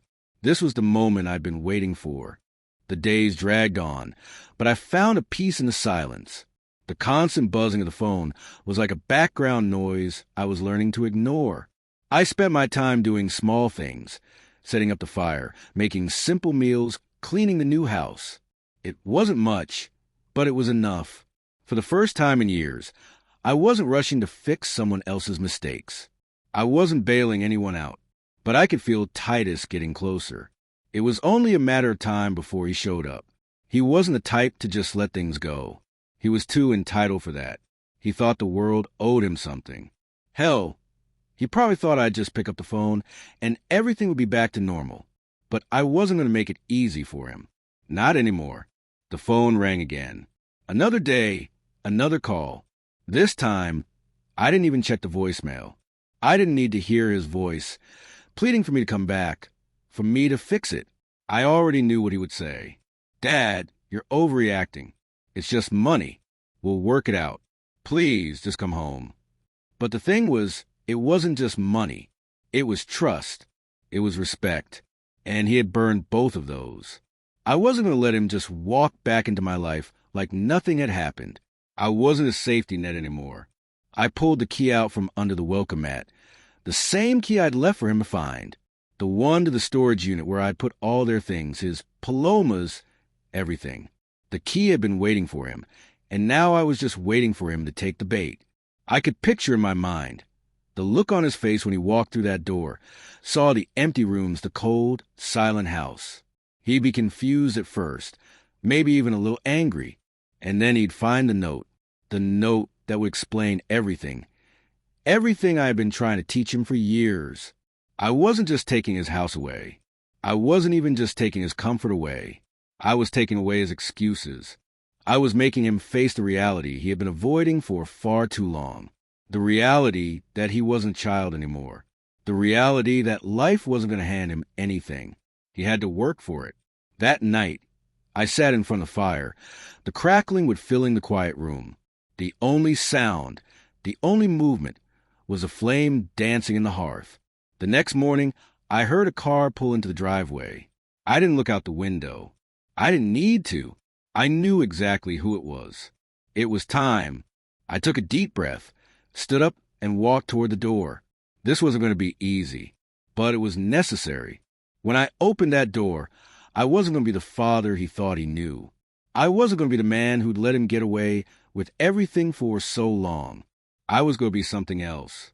Something he'd never forget. I heard the knock on the door, sharp and insistent, like a hammer pounding against my chest. I knew exactly who it was, even before I stood up from the chair by the fire. Titus. He was here, and he was angry. I could hear it in the way he knocked. It wasn't the hesitant knock of someone unsure of their welcome.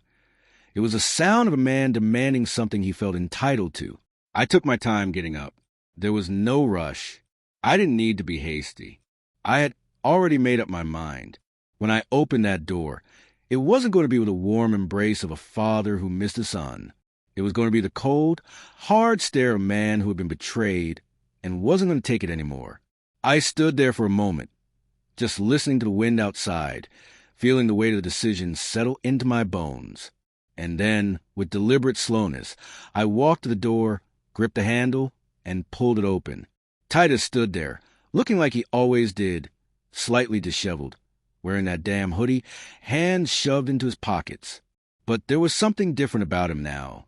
His face was tight, his eyes wide with confusion and anger. "Dad," he started, his voice already tense. "Where the hell have you been? We've been calling you, what, 50 times? What's going on with all this? You sold the house, our house, and you didn't even give us a heads up." I didn't say a word. I just let the silence hang in the air between us. I let him stew in his frustration for a moment. Let him realize that I wasn't rushing to fix it all for him. He took a step forward, his tone rising. "Dad, this isn't funny. You need to explain yourself. Why would you do this? Why would you just leave us like that? We need you. I took a deep breath.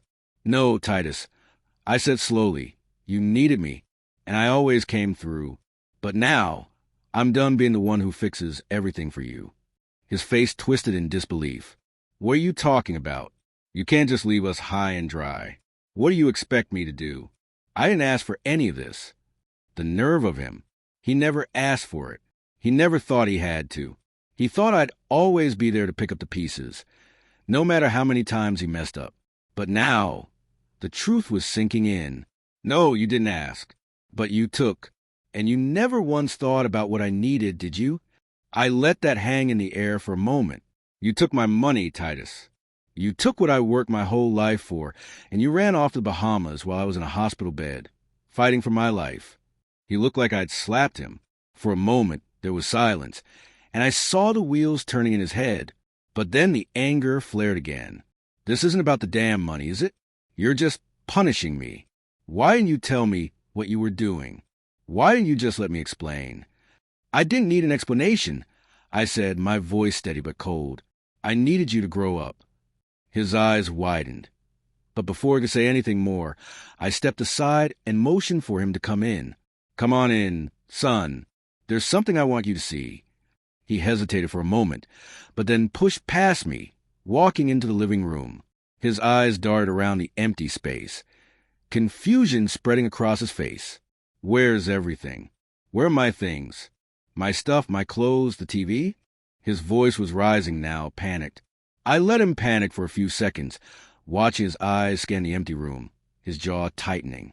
He took a few more steps into the house, moving faster now, checking every room, every corner. But everything was gone, packed up, sealed away. And then he saw it. The note. It was sitting on the table, right in the center of the room, waiting for him. He grabbed it and tore it open, his eyes scanning the words quickly. His face went pale as he read. And that's when I saw it. The shock. For the first time, he was truly realizing the gravity of everything. And that was just the beginning. Titus crumpled the note in his fist, his knuckles turning white. His voice cracked with a mix of rage and disbelief. Dad, what the hell is this supposed to mean? You can't just pack up everything and vanish. You can't just abandon us. I leaned against the doorframe, arms crossed, calm as stone. I'd spent a lifetime putting out fires, both real and metaphorical. But this wasn't mine to fix. I didn't abandon you, Titus. I said, steady and low, I gave you exactly what you've been avoiding your whole life. Responsibility. His face flushed red, veins bulging on his forehead. Paloma stepped inside behind him, her tone sharper, colder. This is cruel, she spat. We come back from vacation, and the house is empty? Our things stuffed in some storage unit? You've lost your mind. I looked at her, then back at Titus. No, I've finally found it. The silence stretched, heavy as chains. Titus's eyes darted around the empty walls, as if the furniture might suddenly materialize if he just stared hard enough. You can't do this to me, he muttered. I need that house. I need the security. You need to stop needing me. I cut in, sharper than I intended. My words landed like a slap, and I saw the sting flash across his face. For a long moment, no one moved. The only sound was the wind whistling outside, rattling the bare window panes.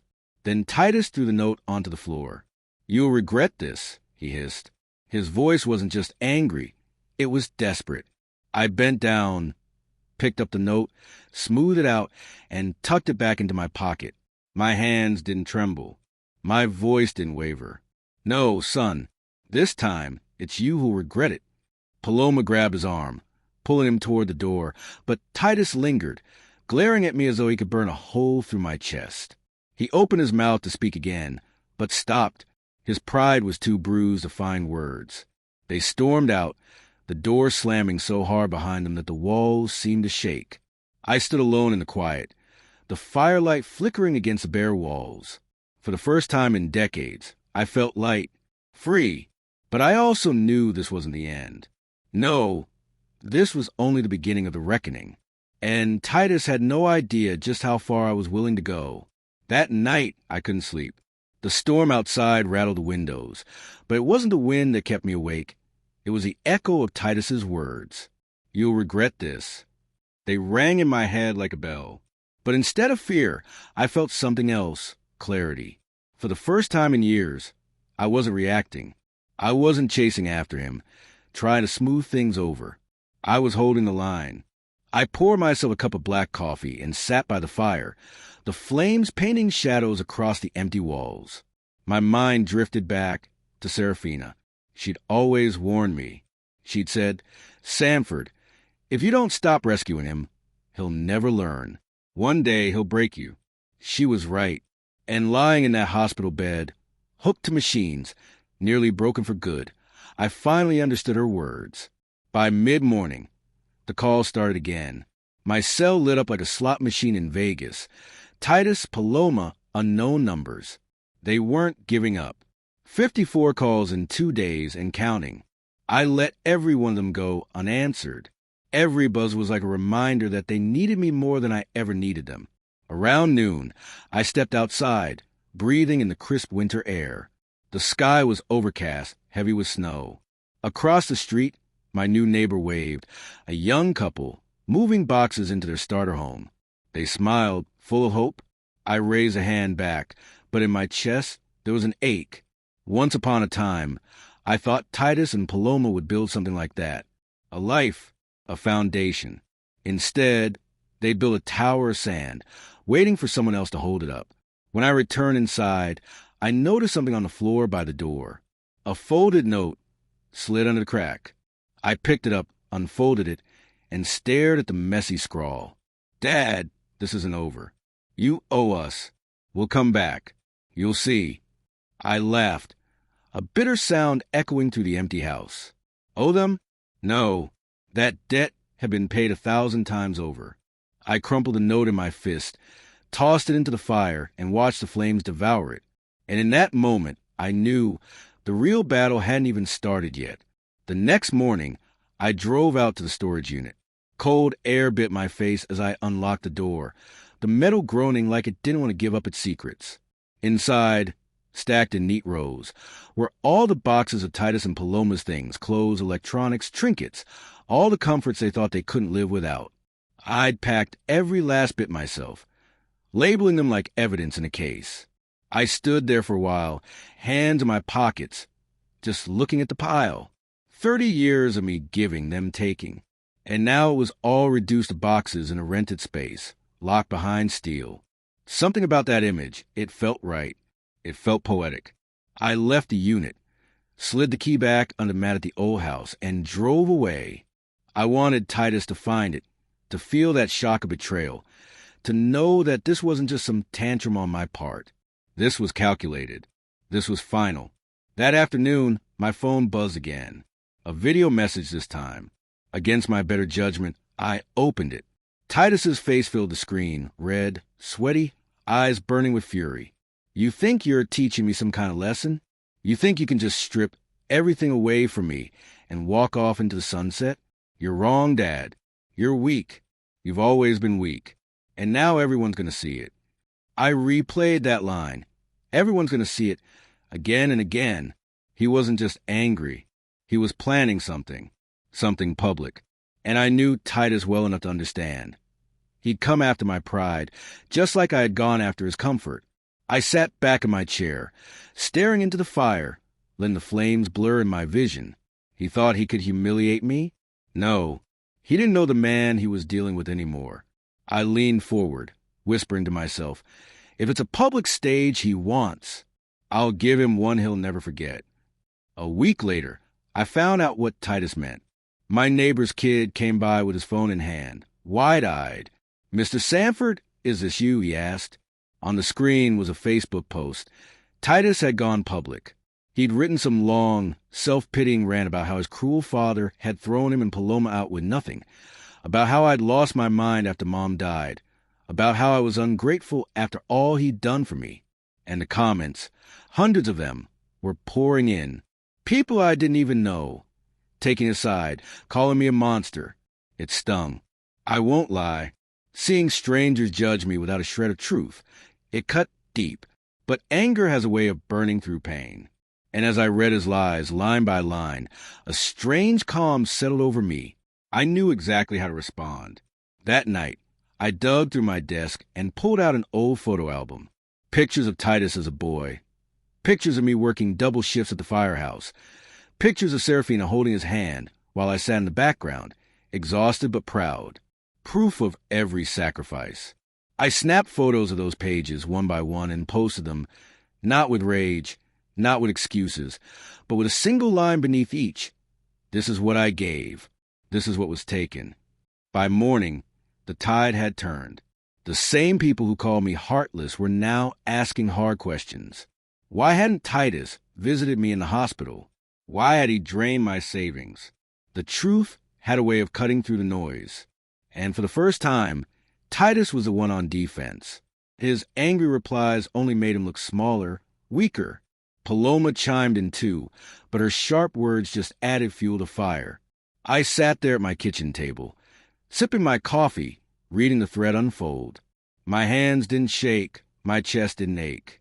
I felt steady, grounded, because this was the first of many blows. And Titus, poor, arrogant Titus, had no idea that I had only just begun to dismantle the image he'd built for himself. The world was about to see him for who he really was. The fallout was immediate. By the end of the week, Titus had stopped pretending to be the victim and started lashing out.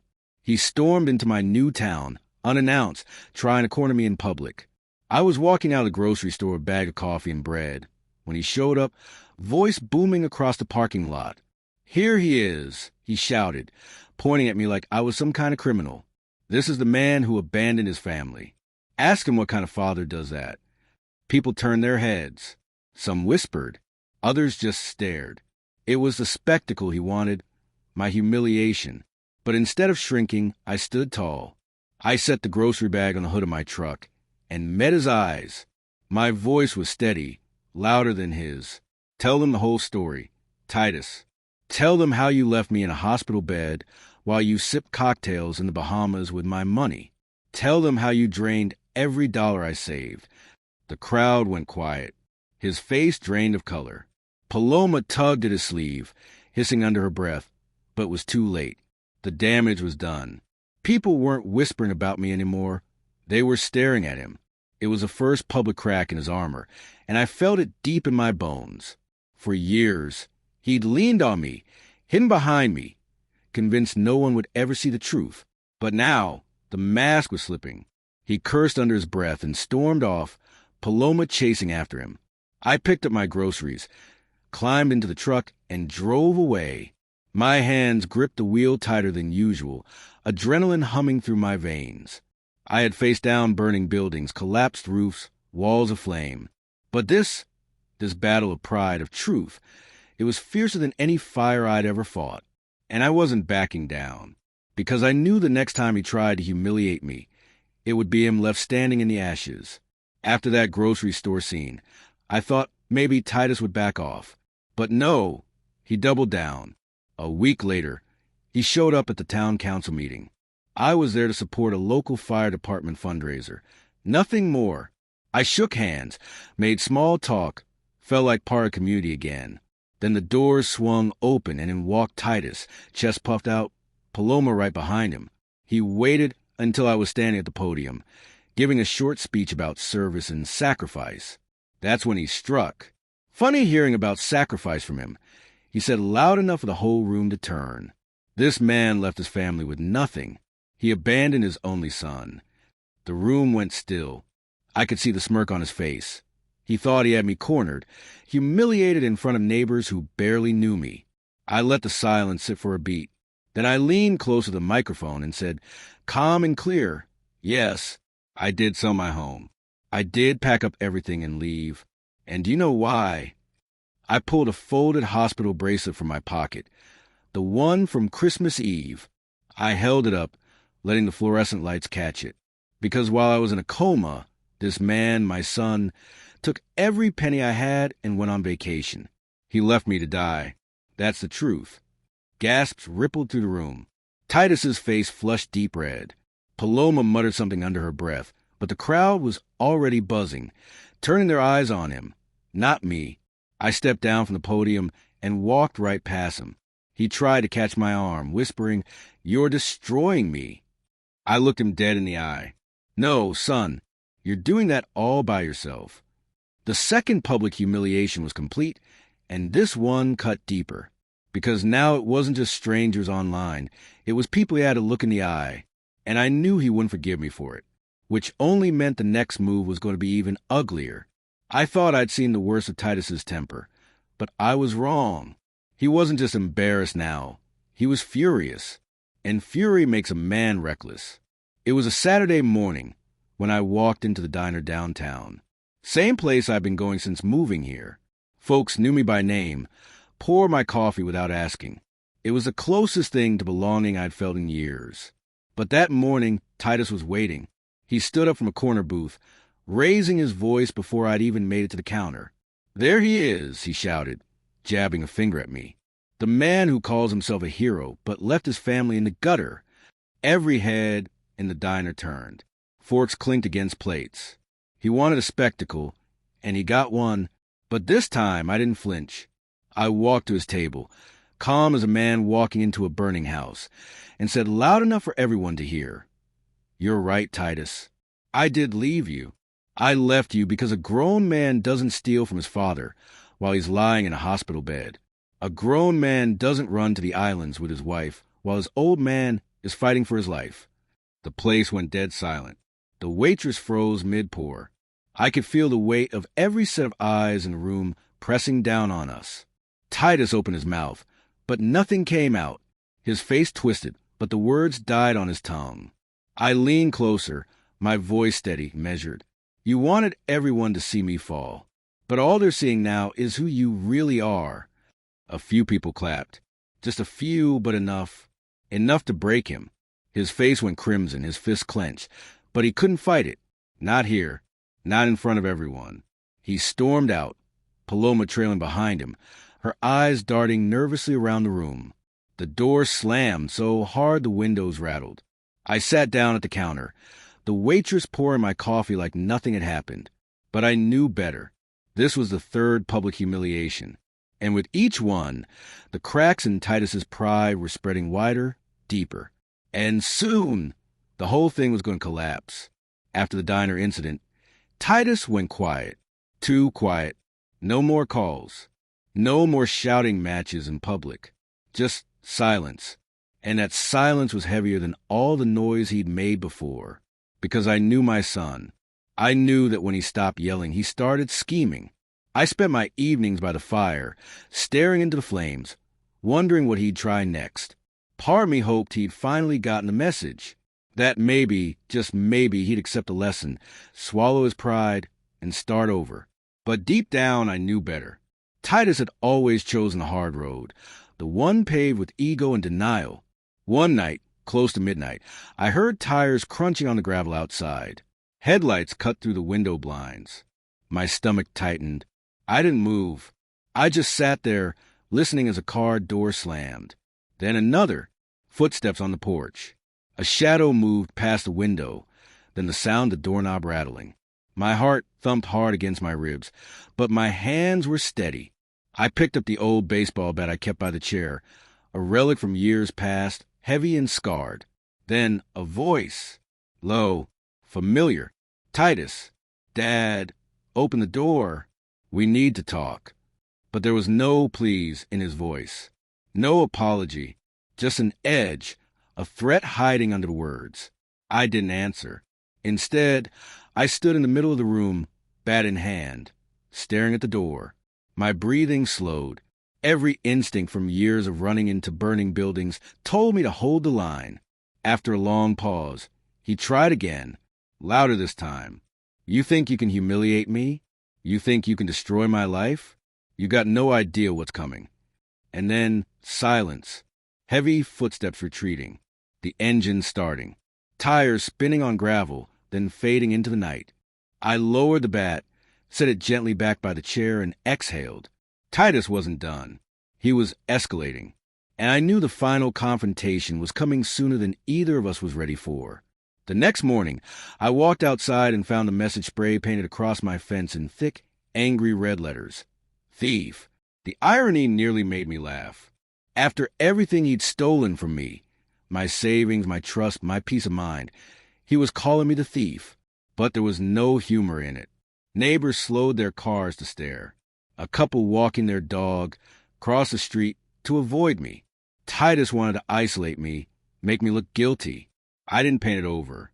Not yet. Instead, I stood there in the cold, coffee steaming in my hand, letting the words sink in, letting it burn into me, not as shame, but as fuel, because I knew something he didn't. Reputations are fragile, but truth is stronger, and I was going to let the truth speak louder than his graffiti ever could. Later that day, the sheriff stopped by. He knew me from my firehouse years. He shook his head at the fence and said, "Looks like your boy's lashing out. Want me to press charges?" I thought about it. God knows I had reason. But I shook my head. "Not yet," I said. "He needs to dig his own grave a little deeper first." That night, I wrote, page after page. I put down every sacrifice, every bailout, every dollar, every sleepless night Serafina, and I had given that boy. My plan wasn't revenge anymore. It was revelation. I was going to shine a light, so bright, there'd be no shadows for him to hide in. When I finished, I sat back, staring at the stack of pages on the table. My hands didn't shake. My heart didn't race. I felt steady, prepared. Titus thought he was the one cornering me, pushing me toward collapse. But he was wrong. I was the one drawing him in. And soon, he'd step right into the fire I'd built for him. The town hall was packed that evening. Word spread too fast, too loud for it to be an accident. Titus wanted a crowd, and he'd made sure there was one. He stood at the front of the room, pacing like a preacher about to deliver a sermon. Paloma sat off to the side, arms crossed, eyes darting nervously.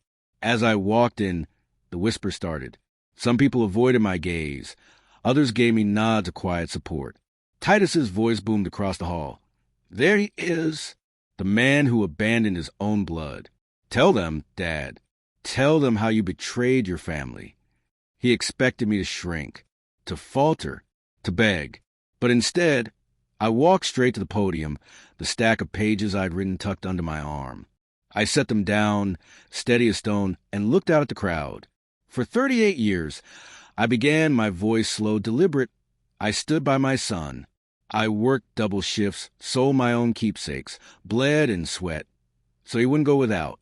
I paid his debts, covered his mistakes, and when life burned him down, I built him back up. But while I lay in a hospital bed last Christmas, half dead, he emptied my savings and flew to the Bahamas.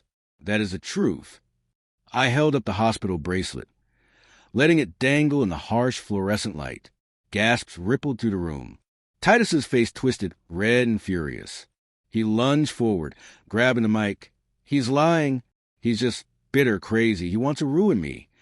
But the damage was done. Murmurs swept the room, people whispering, shaking their heads. The tide was turning right in front of him. I leaned in close, so only he could hear. "You wanted everyone to see me fall. Instead, they're watching you burn."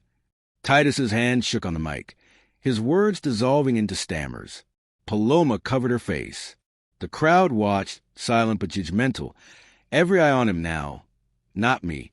And I knew in that moment, the final blow was only one step away. The room was buzzing, voices rising and falling like waves. Titus was cornered, his pride cracking wide open in front of everyone. He slammed the mic down and shouted, "You think you're some kind of hero? You're nothing without me. Nothing." His voice broke on the last word, trembling, desperate. I stepped forward, calm as ever, and pulled something from my coat pocket. It was a small Christmas ornament, hand-painted, chipped at the edges, the one Serafina had hung every year in that old house. I held it up high, the light glinting off its surface.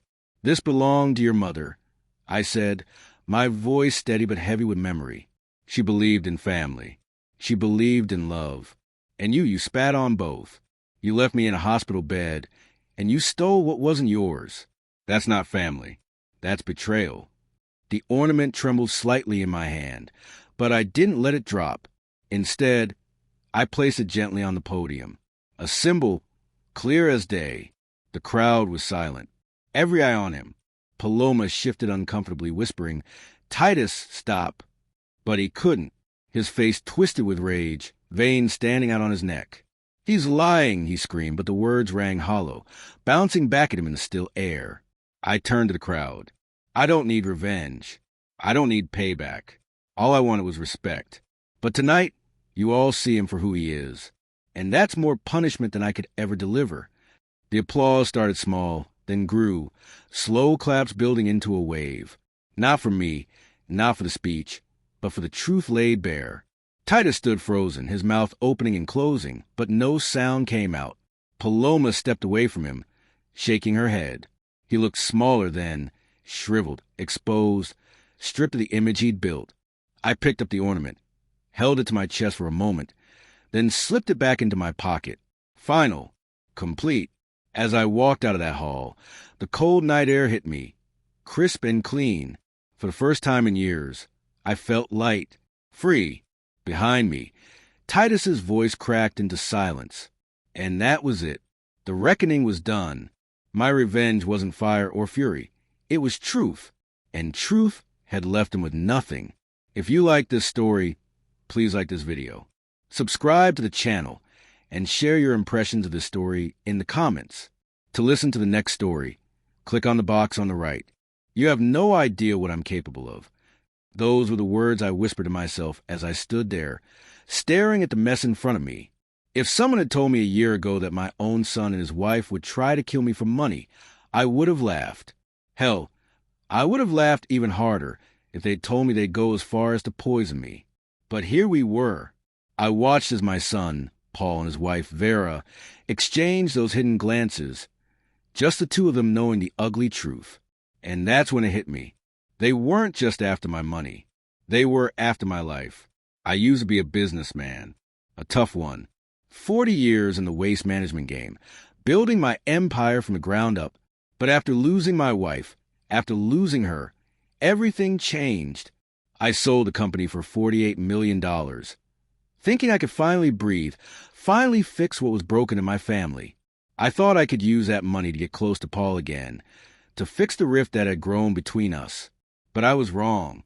Before we continue, please subscribe to the channel and let us know where you're listening in the comments. I thought I knew them, my own flesh and blood. But there I was, standing at the threshold of betrayal, watching Paul and Vera smile like nothing was wrong. They didn't know I had heard their conversation the night before. I wasn't blind, and I wasn't stupid. I knew exactly what they were planning. Their plan to have me declared incompetent, to take everything from me, right after they poisoned me at the New Year's party. That was their plan. I won't lie, I almost didn't see it coming. Not at first, but I've learned a thing or two over the years. The business world doesn't teach you to trust easily, and I had trusted them. Now, as I stood there, waiting for the moment they'd realize a mistake, I realized one thing. They thought they had me, and that's when I made up my mind. I wasn't going down like this. I wasn't going to let them get away with it. Not on my watch. Then I changed the glasses, and he drank it instead. And I knew then that they'd never see this coming. Not in a million years. I don't know if it was a slow, sick feeling in my stomach or the deafening silence that followed, but the moment Stan fell, everything changed. It wasn't supposed to go down like that. Vera had planned it so perfectly. I was supposed to drink the poison. But no, instead her father, the one person I never expected to be in the wrong place at the wrong time, ended up collapsing right in front of everyone. It happened so fast. 1 minute, I'm watching my son and Vera with that smug look on their faces, thinking they were about to win the jackpot, and the next, I'm staring at Stan's body, barely breathing, the crowd panicking around him. The party turned into chaos in the blink of an eye. I couldn't help but feel a strange satisfaction that it wasn't me lying there. But it wasn't over. Not even close. "Dad, what did you do?" Paul's voice trembled, his face pale. He was trying to keep his composure, but I could see the fear creeping in. He hadn't planned for this. Neither had Vera. I could feel their eyes on me, like hawks circling, just waiting for me to make the wrong move. But that's when it hit me. The game had changed. I wasn't the victim here. I wasn't the weak old man they thought I was. No, I was the one holding the cards now. I wasn't stupid. I knew exactly what they were trying to do. The plan wasn't just to kill me. That would have been too simple. No, they wanted to destroy my life in every possible way. My dignity, my reputation, my wealth. But what they didn't realize was that I had been watching them, listening to their every word when they thought I was just some frail old man who couldn't put two and two together. By the time Stan was rushed to the hospital, I knew I couldn't trust anyone, not even my own flesh and blood. Paul and Vera stayed by my side, but the whole time I could feel their eyes cold as steel. I had to act quickly. I spent the next few days in a fog, trying to appear weak, trying to be the confused old man they expected me to be, while I set my plan in motion. I called Theodore, my lawyer, and made sure the cameras were installed in the house. Every conversation, every movement, nothing was going to escape my notice. But I couldn't do it alone. I needed help. So I brought in Quentin and Vernon, two old friends from my business days. They had a knack for finding things out, things that weren't supposed to be found. I spent the next few weeks playing my part, acting like I didn't have a clue, like I was just another old man too tired to care. But inside, I was sharper than I had ever been, and I was waiting for the perfect moment to strike. It was only a matter of time before Paul and Vera would slip up, and when they did, I'd be ready. It's funny how the world starts to look different when you're playing the long game. Paul and Vera thought they had me cornered.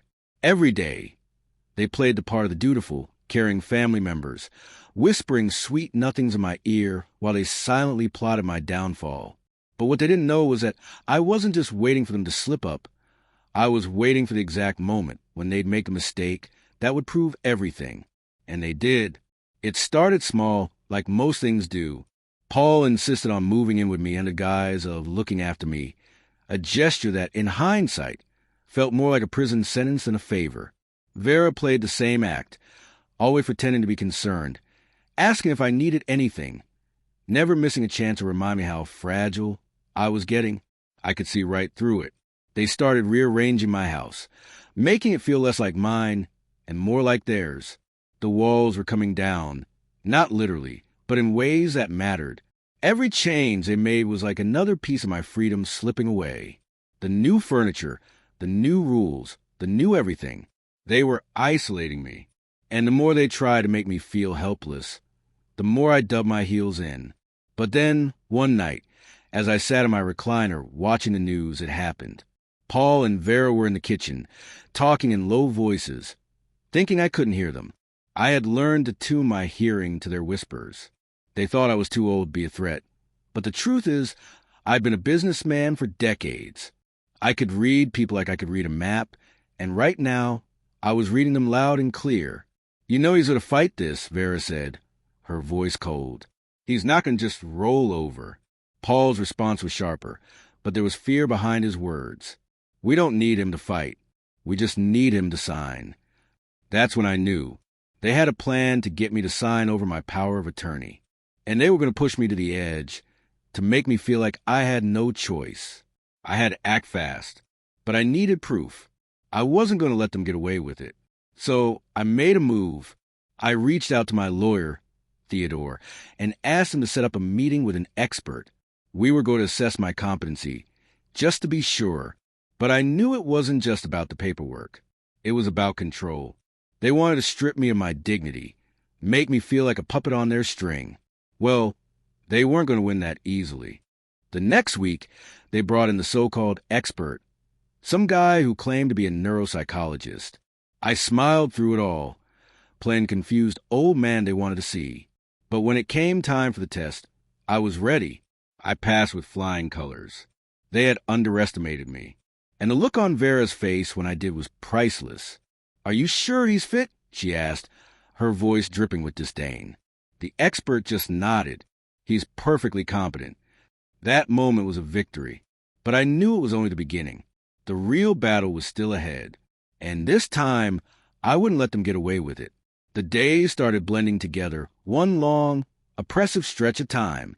Paul and Vera weren't even pretending anymore. The so-called care they showed was just a thin veneer over their true intentions. They were getting desperate, and I could see it in their eyes. But what they didn't realize was that I was always 2 steps ahead, always watching, always waiting for the right moment. It was during one of these long stretches of fake kindness that the real plan started to take shape. Vera, with her perfectly practiced smile, suggested we all take a break from the house and go out for a nice dinner. But it wasn't a dinner invitation. It was an invitation to the next phase of their scheme. They wanted me to sign that damn power of attorney. We went to a quiet restaurant on the outskirts of the city.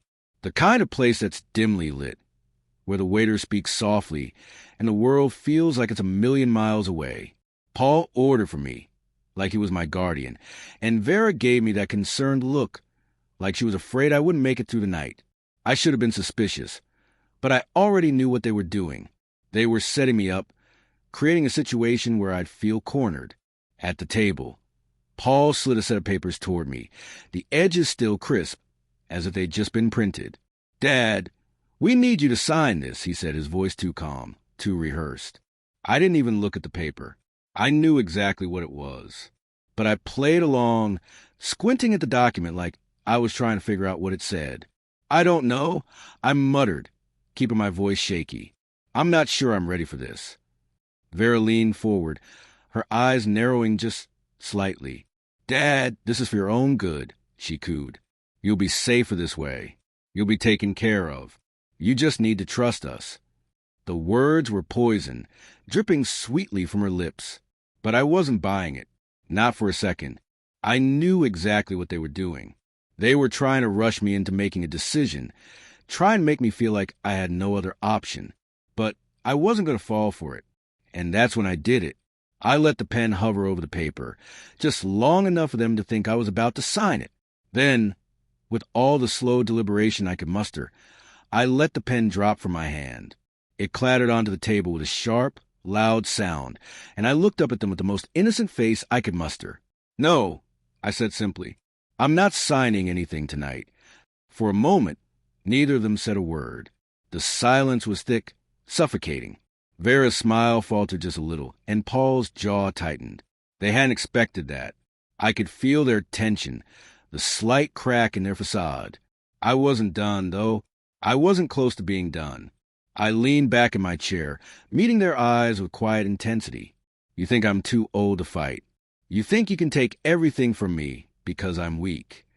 Vera opened her mouth to speak, but I cut her off. "Let me tell you something, Vera," I said, my voice low and steady. "You're wrong. I've fought harder battles than this. And I'm not going down without one hell of a fight." The look in their eyes told me everything I needed to know. They were rattled. They didn't expect the old man to fight back. But I wasn't just fighting for my money.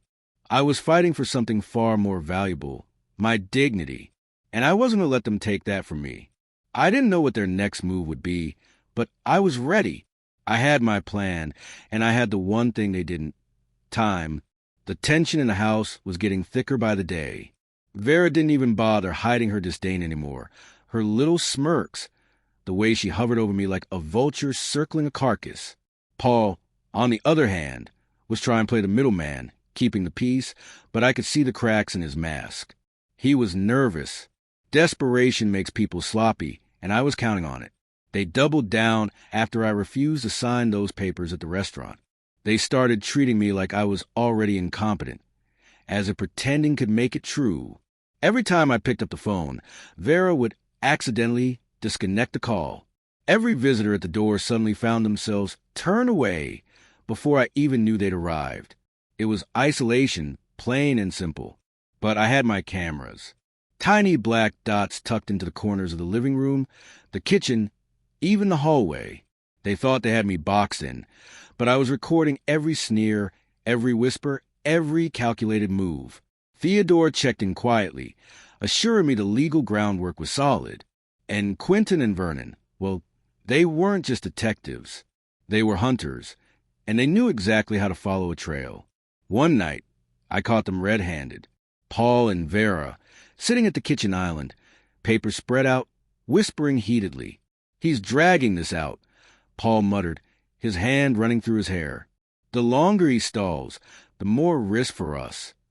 Vera slammed her palm on the counter. "Then we make him feel cornered. He's old, Paul. We just have to push harder. He'll crack." That was their mistake. Thinking age equals weakness. They forgot experience, patience, and the will to fight. I leaned back in my chair upstairs, watching the feed on my tablet. For the first time in weeks, I felt something I hadn't felt since my wife died. A spark. That fire in the gut that told me I wasn't beaten. Not yet. But then, something unexpected happened. The very next morning, Paul walked into the living room holding a letter, an official one. "Dad," he said, his voice too rehearsed, "we've scheduled another evaluation. This time with someone objective. You'll thank us later." Objective. Right. I knew exactly what this was. They were going to bring in someone on their payroll. Someone who'd declare me unfit no matter how sharp I was. I smiled, nodded, even pretended to look relieved. But inside, my blood ran hot.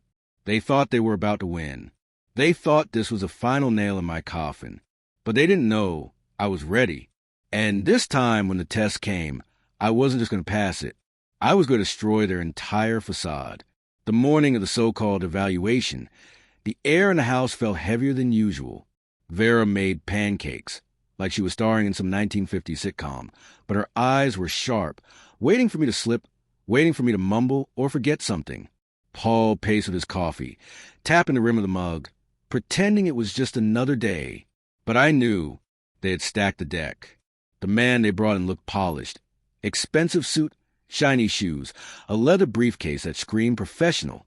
He introduced himself as Dr. Harrison, all smiles and calm words. But I could smell it. This wasn't an impartial expert. This was their hired gun. "Mr. Brooks," he said smoothly, "I'll just ask you a few questions. Nothing difficult. Simple memory tests, a bit of math, some logic puzzles. Are you comfortable with that?"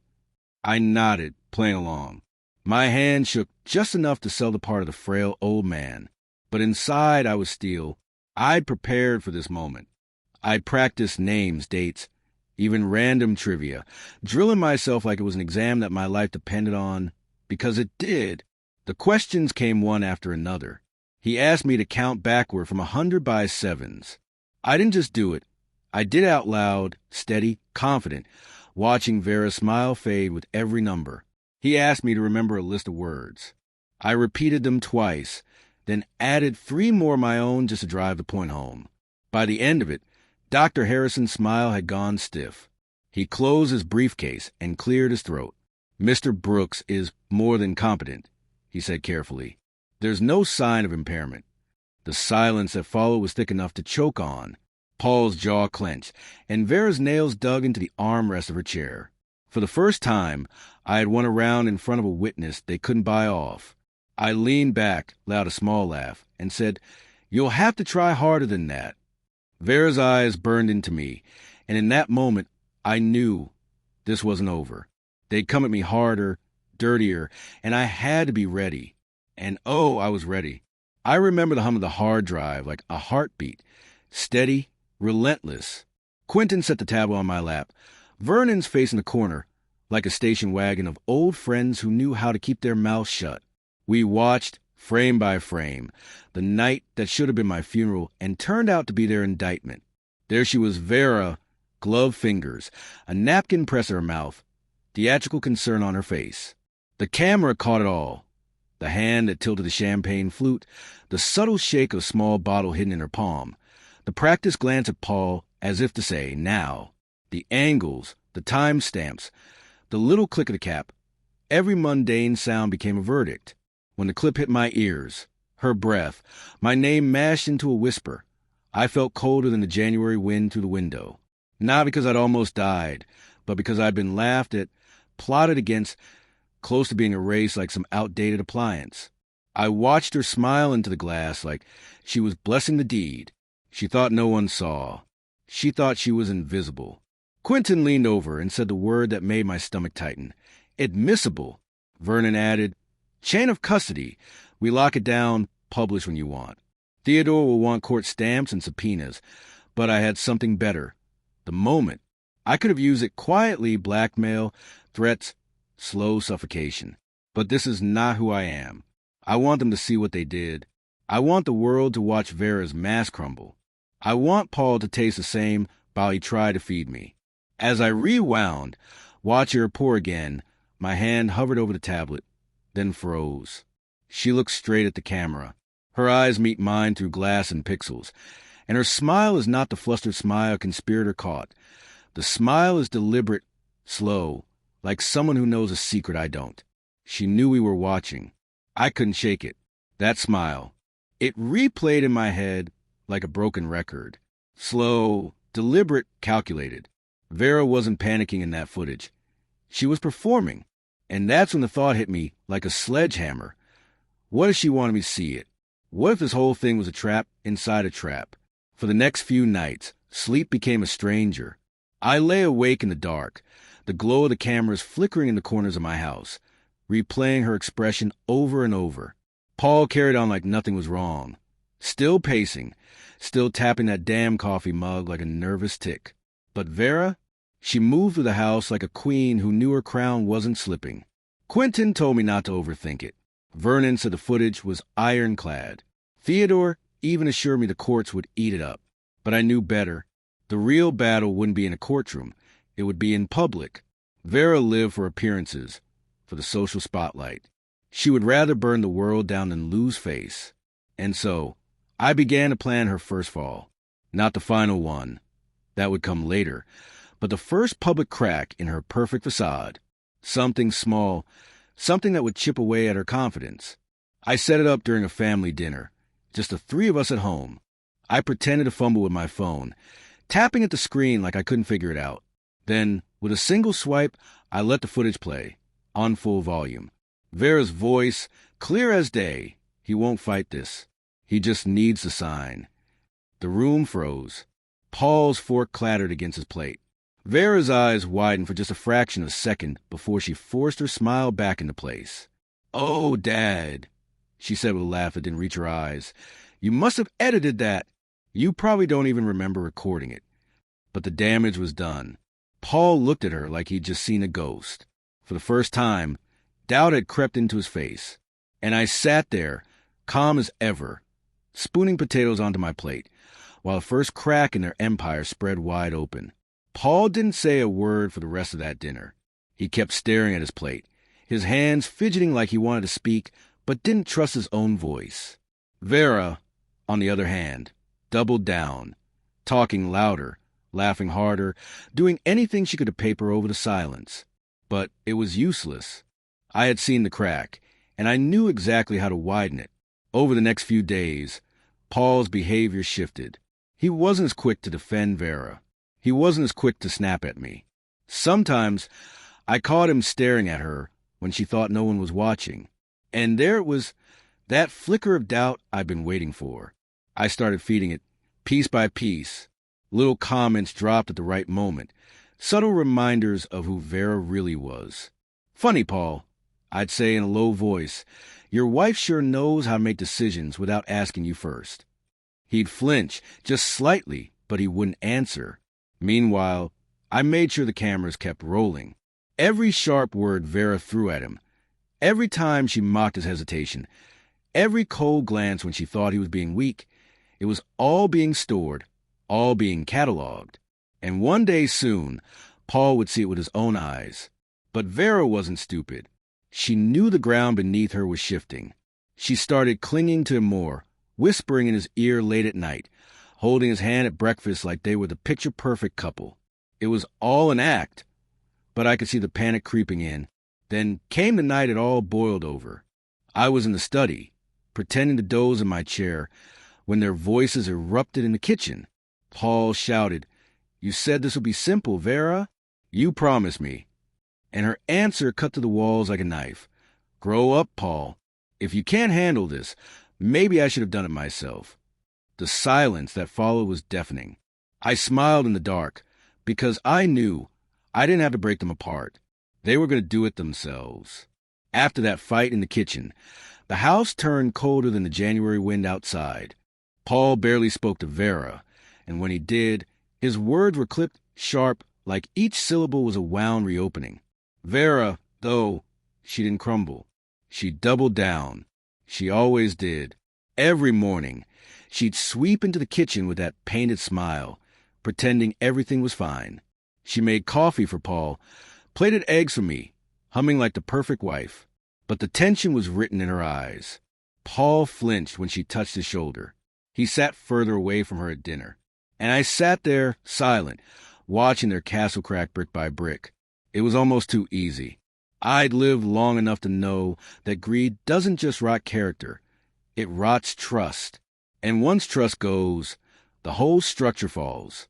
All I had to do was give it a little push. So I left a folder on the kitchen counter. Inside, copies of Vera's text to her father, the same ones Quentin and Vernon had dug up. Messages about our payday, about how clueless Paul still is.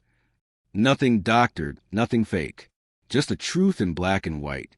I stayed upstairs, pretending to nap, when Paul came home and found it. The sound of the folder slapping against the counter, when he opened it, carried all the way up the stairs. "What the hell is this, Vera?" His voice cracked. Fury and disbelief tangled together. Her answer came quick, sharp, desperate. "He planted that.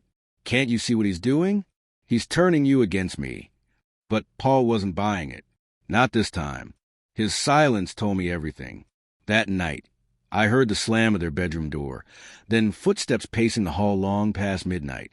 For the first time, I felt Paul pulling away from her and closer to the truth. And that's when I knew Vera would strike back. Harder, dirtier, and soon. The morning after Paul found those texts, the house felt like a battlefield. He barely looked at Vera. She tried to mask it, cooking breakfast, humming some fake tune, but her eyes gave her away. She was cornered, and a cornered predator is the most dangerous kind. I knew she'd make her move. I just didn't know when. So I played the same part one I'd been playing all along, quiet, frail, harmless. I shuffled around the house, muttering to myself, letting them think I was fading. But inside, my mind was razor sharp, waiting for blade she was bound to swing. And then it came. That evening, Vera stormed into the living room with a stack of papers. Her voice was cold, steady. "Paul and I have talked. You're going to sign this tonight, Ralph. No more delays." Paul stood behind her, arms crossed, but his eyes darted to the side. He wasn't with her anymore, not fully, and she knew it. That's why she was pushing harder. I took the papers, my hands trembling just enough to sell the act. "And what happens if I don't?" I asked quietly. Her lips curled into a smile. "Then maybe people will start to wonder about Stan's death, about how convenient it was for you. Maybe the police would be interested." There it was, her counterstrike. She wasn't just threatening me. She was trying to turn the tables, to make me look like the villain. I looked down at the papers, then back at her, and for the first time in weeks, I let her see the steel in my eyes. "Careful, Vera," I said softly. "You're playing with matches in a house, soaked with gasoline." She froze, just for a second, but it was enough. Because what she didn't know was that Quentin and Vernon were listening in from the study, every word recorded, every threat etched into evidence. And soon enough, the fire she lit would burn her whole world down. The very next night, Vera played her boldest card yet. I was sitting in the living room, TV droning in the background, when the doorbell rang. Paul opened it, and in walked two men in dark suits, faces I knew all too well. Quentin and Vernon, my men, but tonight they weren't here as friends. They were here under cover, playing the role Vera had scripted for them. The investors. She strutted in behind them, her smile wide, her voice dripping with poison-sweet charm. "Dad, these gentlemen are here because you owe them answers. You've been careless with your money, and now it's time to settle your debts." Paul stood stiff, shifting uneasily, his eyes darting between me and investors. He wasn't comfortable, not anymore. Vera carried this act alone. She needed him to believe, but I could see the doubt pulling at him like quicksand. Quentin leaned forward, his voice low and menacing. "We don't want trouble, Mr. Brooks. Just sign over the papers, and everything goes away." Theatrical. Convincing. Exactly what I asked him for. I leaned back in my chair, letting my hands tremble on the armrest. Debts? I don't remember any debts, I muttered, my voice cracking just enough to keep Vera smug. She seized the moment. She pulled the power of attorney papers from her purse and slammed them onto the coffee table. Sign it, Dad, before things get ugly. Theatrics aside, her eyes gave her away, cold, gleaming, certain she had finally trapped me. But what she didn't know was that every camera in the room was rolling. Every threat, every false word from her mouth was being recorded. Theodore was waiting for the call, ready to bring the hammer down. I picked up the pen, my hand shaking, hovering just above the line. Paul leaned in, whispering, "Dad, maybe you should—" His voice trailed off, unsure. And that's when I stopped pretending. I dropped the pen, looked Vera dead in the eye, and said, "You've played your last hand." Her smile vanished. The silence in that living room could have split concrete. Vera froze, the papers trembling under her perfectly manicured hand. Paul's eyes darted between us, confusion clouding his face. He wanted to believe his wife, but the seeds of doubt I planted had already sprouted. I leaned forward, steady now, every trace of frail old man gone. You think I don't know? You think I've been sitting here helpless, letting you rearrange my house, my life? I've been watching you, Vera, every move, every whisper. Her lips parted, but no words came out. And that's when Quentin clicked a button on his phone. The big screen on the wall lit up, and there it was, the video from New Year's Eve. Clear as day, Vera tipping the poison into my glass. Then the switch. Then Stan collapsing. Paul stumbled back like he'd been punched in the gut. His voice cracked. "Vera, what the hell is this?" She tried to recover, stammering, "It's doctored. He's setting me up." But her face betrayed her. That cold confidence she wore like armor shattered under the glare of her own betrayal. I looked at Paul. "You wanted the truth, son? There it is. She tried to kill me, and she would have dragged you down with her."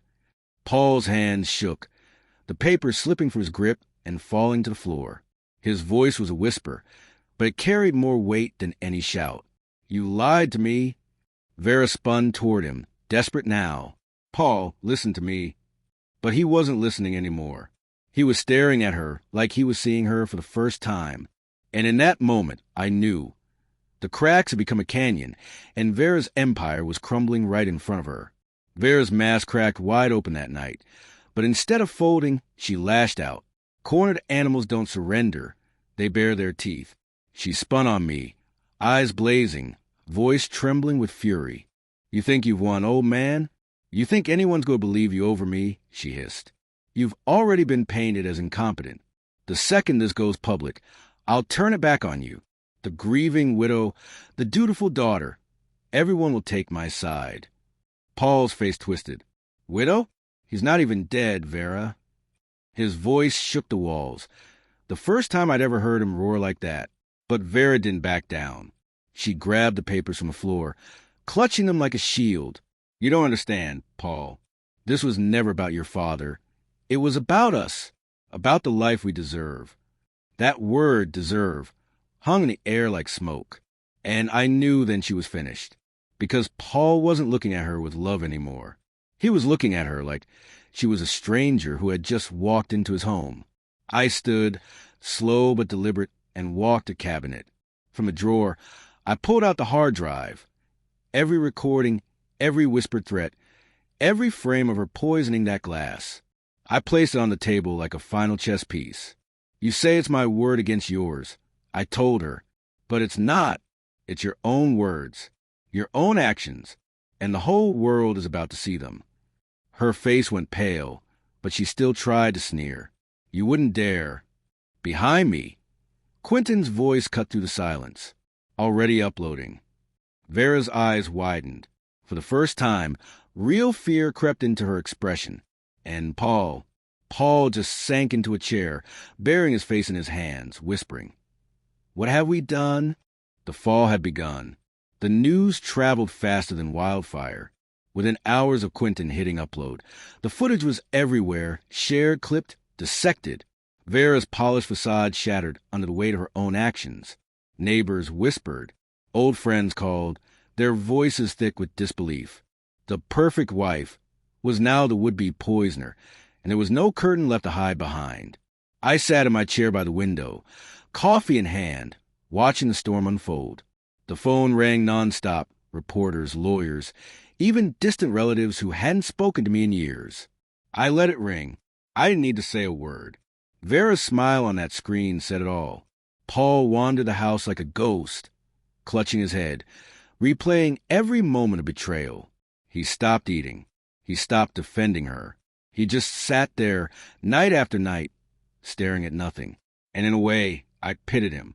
He wasn't innocent. But he wasn't the architect either. He'd been weak, blinded by ambition, but now he was broken. Vera, though, she refused to surrender. Even as the police came knocking, she screamed. She threatened. She clawed at the air like the walls themselves had betrayed her. "This is a setup," she howled, her voice cracking as they cuffed her hands. "I'll destroy you for this." The officers didn't even flinch. They walked her past the flashing lights, past the neighbors gawking from their porches, past Paul with his face buried in his hands. And in that moment, her empire collapsed in the most public way possible. I watched from the window, the glow of the patrol car lights painting the walls of my living room. For the first time in months, the house felt like mine again. But it wasn't over. Not yet, because Paul still had to face the ashes of what he'd done. The day Vera was taken away, the house grew quiet, but it wasn't peace. Not yet. Paul stayed behind for a few weeks, moving through the rooms like a man walking through smoke, eyes hollow, hands trembling. He didn't say much. When he finally packed his bags, he left without ceremony. Just one line, muttered at the door. "I need to figure out who I am without her." Then he was gone. Months passed. Spring turned to summer, and I found myself in a cabin by the lake. Our lake, the one my wife and I used to escape to when the noise of the city got too loud. The water was calm, a mirror reflecting a life I thought I'd lost. I rebuilt my days slowly. Fishing at dawn, chopping wood in the afternoon, watching the sun bleed into the horizon at night. One morning, a letter arrived. It was from Paul. His handwriting was shaky, but his words were clear. He was working at a hardware store, earning just enough to scrape by. "I'm not proud," he wrote, "but I'm trying. For the first time, I'm standing on my own 2 feet." I read it twice, folded it carefully, and tucked it into the drawer beside my wife's old photographs. That night, I lit the fireplace and sat with her picture in my hands. "We did it," I whispered. They thought they could take everything, but they couldn't take me. The firelight flickered across the frame, just like it had the night I caught Vera's reflection on the cameras. Only this time, the smile looking back at me was hers, not Vera's twisted smirk, but my wife's gentle, knowing grin. For the first time in a long time, I felt whole. The fight was over. Justice was done. And dignity, my dignity, was intact. The lake was silent, the air crisp, the world finally at peace. And I knew this was the ending they never saw coming. If you like this story, please like this video. Subscribe to the channel and share your impressions of this story in the comments. To listen to the next story, click on the box on the right. It was Christmas Eve when I realized my son-in-law, Saul, wasn't just a bad husband, he was a coward. He'd thrown my daughter out into the cold Florida night, barefoot, wearing nothing but a thin pair of pajamas, because she'd broken some vase he claimed was worth a fortune. And that's when it hit me. This man had no idea what I was capable of. He thought he was untouchable, but he was about to learn what happens when you cross a father who's got nothing left to lose. Before we continue, please subscribe to the channel and let us know where you're listening in the comments. I'd spent 62 years keeping my head down, working hard, and playing by the rules. You do your job, you pay your bills, you raise your family right. That's the American deal.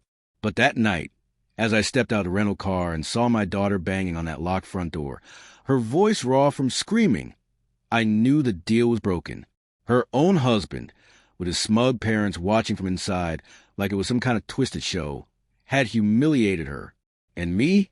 I'd been stupid enough to hesitate, worried about a business meeting that got canceled anyway.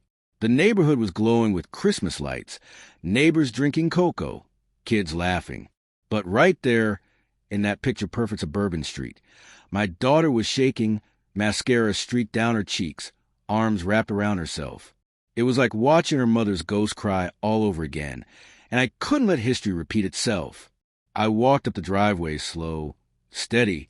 Saul's silhouette moved across the curtained window, confident, cocky, like he'd already won. But in my gut, I felt something shift. 60 years of patience hardened into steel. I put my hand on that doorframe and whispered to myself, he's not going to see this coming. And then, with one push, the night cracked wide open. The second I forced that door open, the whole damn house went silent. You could hear the Christmas music cut out mid-chorus. Like even Bing Crosby knew better than to keep singing. Saul stood there in the living room, holding a glass of bourbon like he was king of the castle. His parents, Amos and Iris, sat stiff on the couch, their faces twisted into smug little grins that told me they thought this was all just fine. My daughter locked outside like a stray dog. Dad! Layla's voice cracked behind me. She was trembling, her bare feet red from the cold pavement. I put my arm around her, pulled her inside. My heart was pounding so hard, I thought it might break through my chest. Saul smirked, lifting his glass. You don't just barge into my house like that, old man. His voice was slick, rehearsed, the kind of arrogance only someone who's never really been tested carries. I looked him dead in the eye. Your house? No. This is where my daughter's being tortured, humiliated, thrown out like garbage. And I'll be damned if I let that slide. Iris scoffed, her pearl necklace rattling as she leaned forward. She broke a family heirloom. Actions have consequences. I wanted to laugh, except my hands were shaking with rage. A vase? They'd tossed her into the night, over a piece of porcelain. That's not consequence. That's cruelty. Consequences. I stepped further into the room, pulling Layla behind me. You people wouldn't know real consequences if they walked through your front door. And then I leaned in close, lowering my voice so they had to strain to hear it. But tonight you're about to. The bourbon glass in Saul's hand trembled. For the first time, I saw his mask slip, and in that flicker, I knew I had them. Saul tried to puff out his chest, but his voice betrayed him. Get out, Homer. You don't belong here. He glanced at his parents, looking for backup, but they just sat there, stiff as mannequins, waiting to see how it played out. That was the thing about people like them. Brave in whispers, cowards in daylight. I didn't move. Instead, I took a slow look around the room. The place was polished to a shine, mahogany shelves lined with expensive trinkets, a chandelier glinting overhead, the faint smell of pine candles pretending to cover the rot of their arrogance. And on the floor near the fireplace, the broken vase, a mess of porcelain shards scattered like bones. That... I pointed at the wreckage. That's why you left her outside? That's why you thought it was okay to treat her like dirt? Saul sneered. She's clumsy. She's ungrateful. She doesn't understand how much this family has given her. I felt Layla stiffen behind me. Her grip tightened on my sleeve, like she was bracing for another blow that never came. I turned my head just enough to catch her eyes, red, swollen, pleading. And that was it. That was all the fuel I needed. You think this is about gratitude? My voice rose, sharp enough to make Iris flinch. You're a bully, and I don't let bullies run my family. The room crackled with tension. Amos cleared his throat, finally speaking. You're making a scene. This is our home, and we won't tolerate. Scene! I cut him off. You haven't seen anything yet. I took a step closer to Saul, close enough that he could smell the steel of my resolve. His knuckles whitened around that glass. I leaned forward and said, slow, deliberate. You've had your fun humiliating her. Now it's my turn. And in that moment, I knew the real fight had just begun. For a heartbeat, nobody moved. The Christmas lights outside blinked through the curtains, casting Saul's face in red and green, like the devil wearing holiday cheer. He lifted his chin, trying to hold on to that arrogance. You think you can intimidate me? You're just an old man with a temper. I laughed, low, sharp, the kind of laugh that makes a room colder. Old man? Maybe, but I buried stronger men than you. And unlike you, I know what loyalty means. Saul's smirk faltered. He looked back at his parents, desperate for support. Iris adjusted her pearls. Amos coughed into his hand, but neither moved. I realized then they wanted him to handle it, to prove he could, but all I saw was a spoiled boy playing king. Behind me, Layla whispered, "Dad, let's just go." Her voice was trembling, torn between fear and hope. I squeezed her hand without turning. "We will, but not like this. Not crawling." I took one long step and kicked the broken vase, shards across the polished floor. The sound was sharp like bone snapping. Everyone flinched. "You call this family legacy?" I said, "All I see is a mess you care about more than your own blood."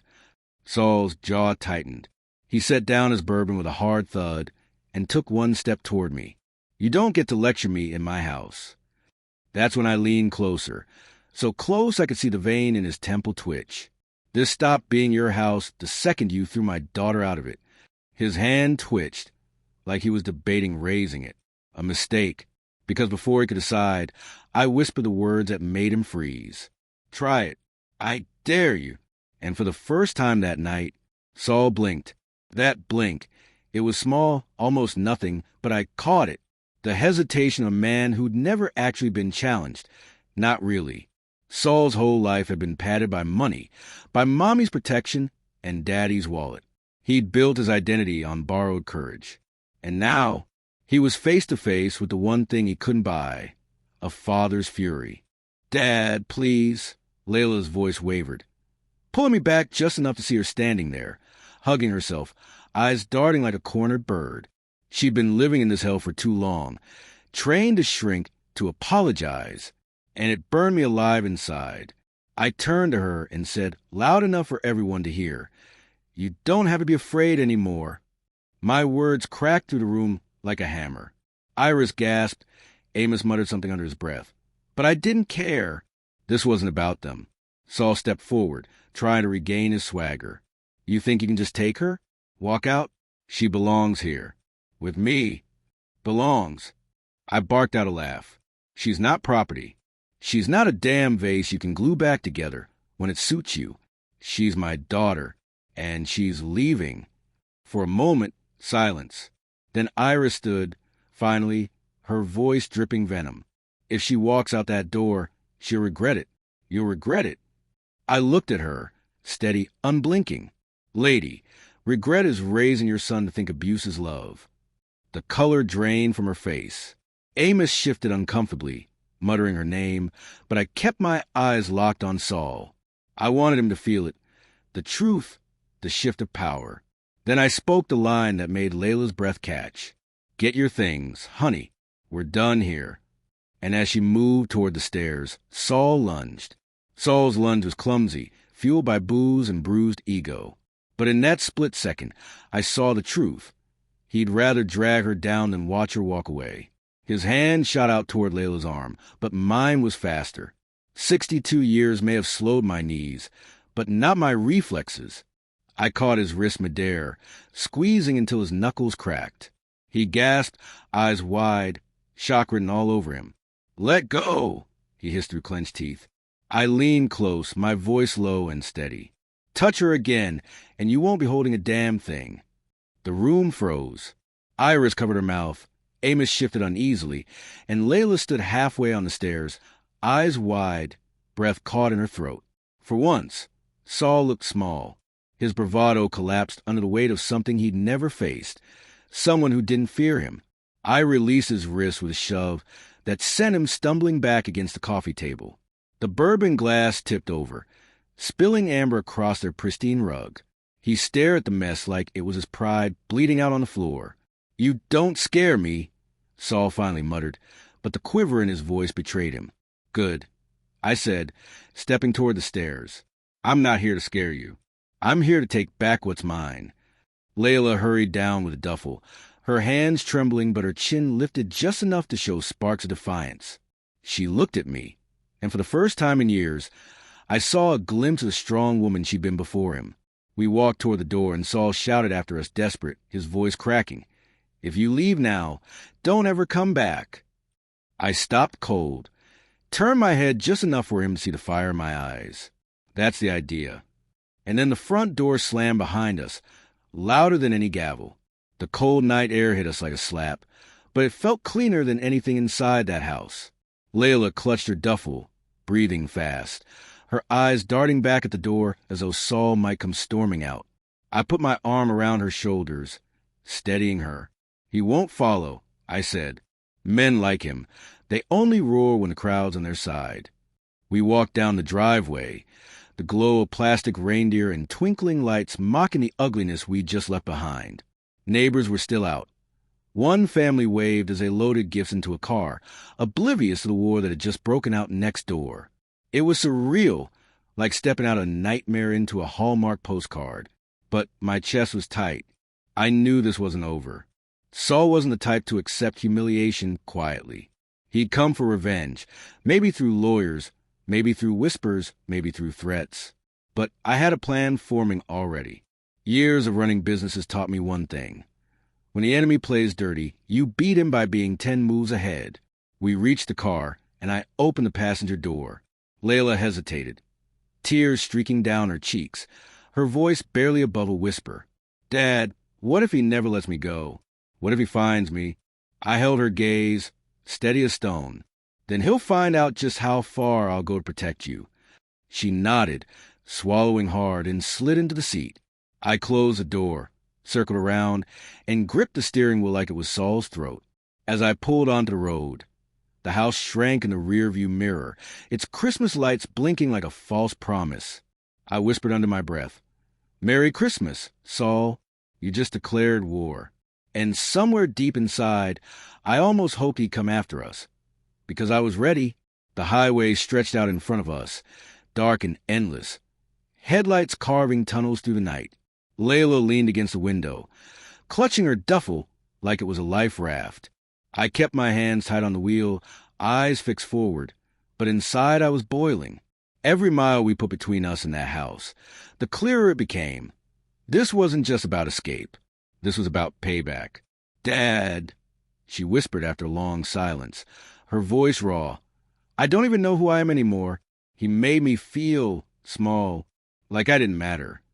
My grip tightened on the wheel. You matter more than he'll ever understand.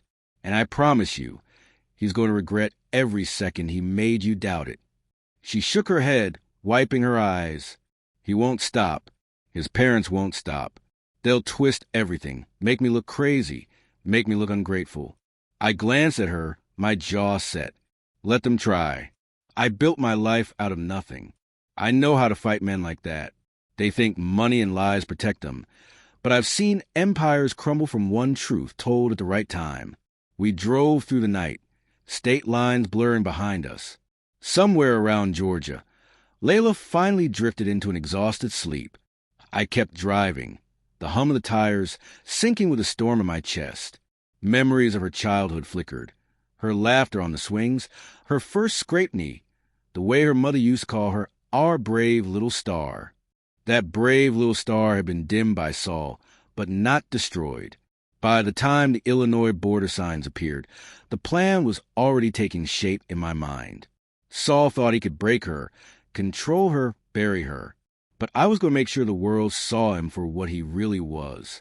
And as I pulled into my driveway, one thought kept circling in my head. The Real fight hasn't even started yet. The first morning back in Illinois was quiet, almost too quiet.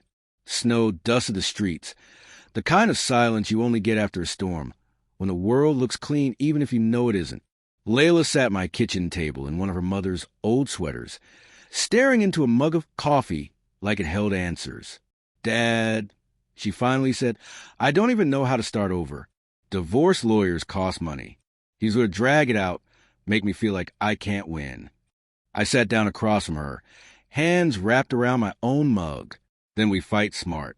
You don't go at him head on. You let him destroy himself. I'll be right there every step. She looked at me like she wanted to believe it, but fear lingered in her eyes. Saul had trained her to doubt herself, to expect punishment. That cut deeper than anything. So I leaned in, You think your mama raised me to back down when family's on the line? No, honey. She raised me to finish the fight. That afternoon, I started making calls. Old friends, a lawyer I trusted from my working days, even a pastor who'd seen too many broken homes in our town. Every conversation lit a spark. People respected me. They remembered I'd always been straight with them. Saul, on the other hand, had nothing but smoke and mirrors. By evening, Layla had filed for divorce. The papers were drafted, the wheels turning. I watched her sign her name, her hand trembling at first, then steadying, like she was reclaiming a piece of herself. She looked up at me, and for the first time in years, I saw strength in her eyes. But I also saw the shadow of Saul, still looming over her. I placed my hand on hers. This is just the beginning. He thinks he's untouchable. But soon, everyone will see the truth. And in that moment, I knew the first strike had landed. News travels fast in small towns, and Saul hated that more than anything. By the end of the week, word was out Layla had filed for divorce, and she was staying with me. The whispers rolled in like winter wind. Folks at the diner, the post office, even church, everyone was talking. And Saul?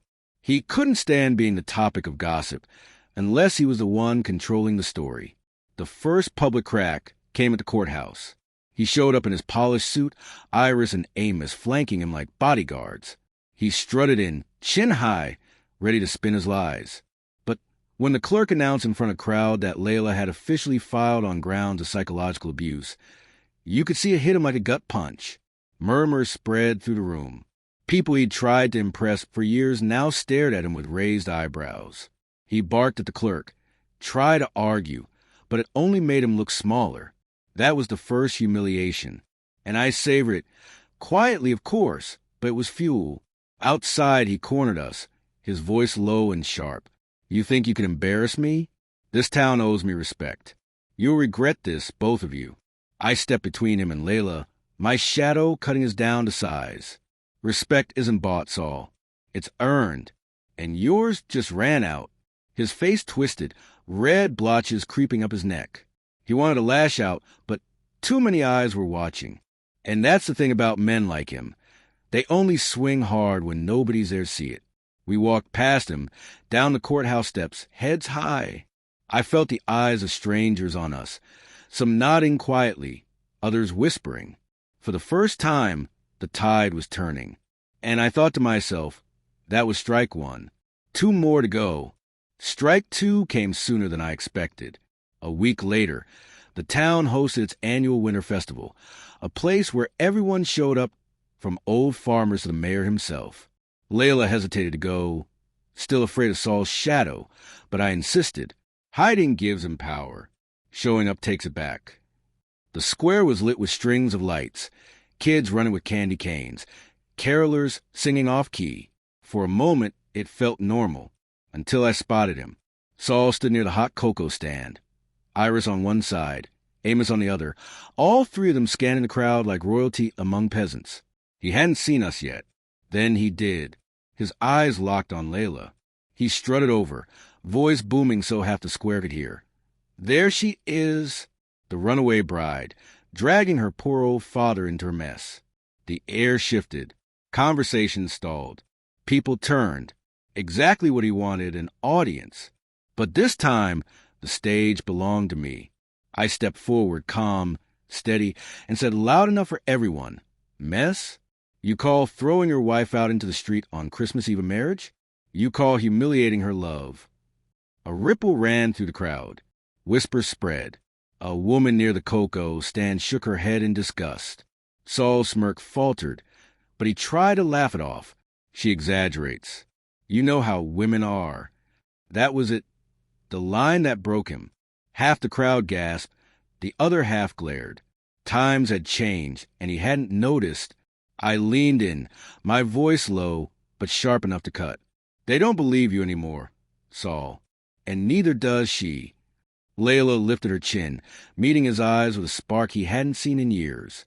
The crowd saw it too, and Saul, for the second time, he was the one shrinking under the lights. Strike 2. And I wasn't done yet. By the time strike 3 rolled around, Saul was unraveling. His pride had taken 2 public blows, and men like him don't handle cracks in the armor well. They scramble, they lash out, and sooner or later, they trip over their own lies. It happened at church, of all places. Sunday morning, pews full, the choir humming soft hymns. Layla sat beside me, her hand steady in mine, though I could feel the tension in her grip. We knew Saul wouldn't skip an audience this big. Sure enough, he strutted in late, dragging Iris and Amos behind him. He walked straight down the aisle like he owned the building. Then, during announcements, he stood up without invitation, clearing his throat. "I just want to say," he boomed, "that my wife has been misled by outside influences. Our family has always been about values, respect, tradition, faith." Gasps rippled through the congregation. My jaw tightened. Outside influences. That was me. He would try to paint me as the villain, the meddler tearing his family apart. I didn't wait. I rose to my feet, slow, deliberate. Every eye turned to me. Respect. My voice echoed off the rafters. "You call it respect to lock your wife out on Christmas Eve? To treat her like property? That's not tradition. That's tyranny." The silence was deafening. Even the pastor froze. Saul's face burned crimson, sweat beading on his forehead. He opened his mouth to argue, but the damage was already done. The crowd murmured, heads shaking, whispers swirling like wildfire. And then Layla stood. Her voice didn't tremble this time. "I choose freedom. I choose my father's house. And I choose never to be silent again." The church erupted, not with applause, but with something sharper. Judgment aimed squarely at Saul. He slumped back into the pew, defeated. Third strike. Public humiliation complete. But for me, the revenge was just warming up. After that Sunday, Saul's world started to collapse like wet cardboard. His swagger was gone, his allies fewer. People who once kissed his ring now crossed the street to avoid him. And yet, I knew better than think he'd give up quietly. Men like Saul, they fight dirty till the end. One evening, Layla sat across from me at the kitchen table. Divorce papers spread out. She was stronger now, her back straighter, her eyes clearer. "Dad," she said, "he's going to try something. He won't just let me walk." I nodded. "Good. Let him try. Every move he makes digs his hole deeper." Sure enough, the phone rang 2 nights later, his number flashing on the screen. I hit speaker. His voice oozed through the line, half pleading, half threatening. "Layla, come home. We can fix this. If you don't, I'll make sure you walk away with nothing. Not a dime. Not a friend." She looked at me, fear flickering for a moment. I shook my head slowly, mouthing, "Don't bite." Her voice was steady. "I don't want your money. I don't want your name. I want my life back." The silence that followed was thick. Then came the venom. "You'll regret this. Both of you." He hung up. I leaned back, exhaling. That's his last card. Threats. When a man runs out of truth, that's all he's got left. Layla smiled faintly, but I could see the worry still lingering. And I promised her right there, he's not just losing a wife. He's losing the mask he's worn his whole life. And I'll make damn sure everyone sees what's underneath. Because revenge isn't just about breaking a man. It's about stripping him bare, so the whole world knows what he really is. And Saul? He was almost there. The cracks in Saul's facade spread faster than even I expected. His job gone. Word had gotten around about his values. And the company that once flaunted him as a golden boy quietly let him go. Iris and Amos tried to keep up appearances, but I could see it in their eyes whenever we crossed paths at the market. Shame, anger, desperation. Their empire was rotting from the inside. Meanwhile, Layla was blooming. She started therapy, shaved off the last of her married name, and sent out resumes like arrows. Within weeks, she got an offer in New York. IT work, solid pay, a fresh start in a city where Saul's shadow couldn't reach. The day she showed me the offer letter, she looked 10 years younger. But Saul wasn't done. At the final mediation, he swaggered in with a new lawyer, trying to drag out the divorce. He wanted money, furniture, even the damn dog he'd never walked. He smirked across the table. like this was his chance to win something back. That's when Layla did something I'll never forget. She slid a photo across the table. The police report of that Christmas night, the bruises from the cold, her statement about being thrown out. His smirk cracked. "Take everything," she told him, her voice strong. "I don't want a cent, because you can't buy back your reputation, Saul, and you've already lost it." The room went silent. Even his lawyer shifted uncomfortably. I watched Saul's face twist, rage and humiliation tangled up like barbed wire. He slammed his fist on the table, but only echoed his defeat. That was the moment I knew. The man who once thought he owned her was already bankrupt, in pride, in love, in power. And all that was left was the final blow. The final blow came not in a courtroom, but in a place Saul never expected, back in that same town square where he once strutted like a king. It was spring now, a community fundraiser. Half the town gathered under strings of lights and banners. Layla wanted to skip it, afraid of running into him, but I told her, this isn't about him anymore. It's about showing the world you're free. We walked in together, heads high. She wore a simple blue dress, her hair pulled back, her eyes steady. And then, like a bad penny, Saul appeared. Alone this time.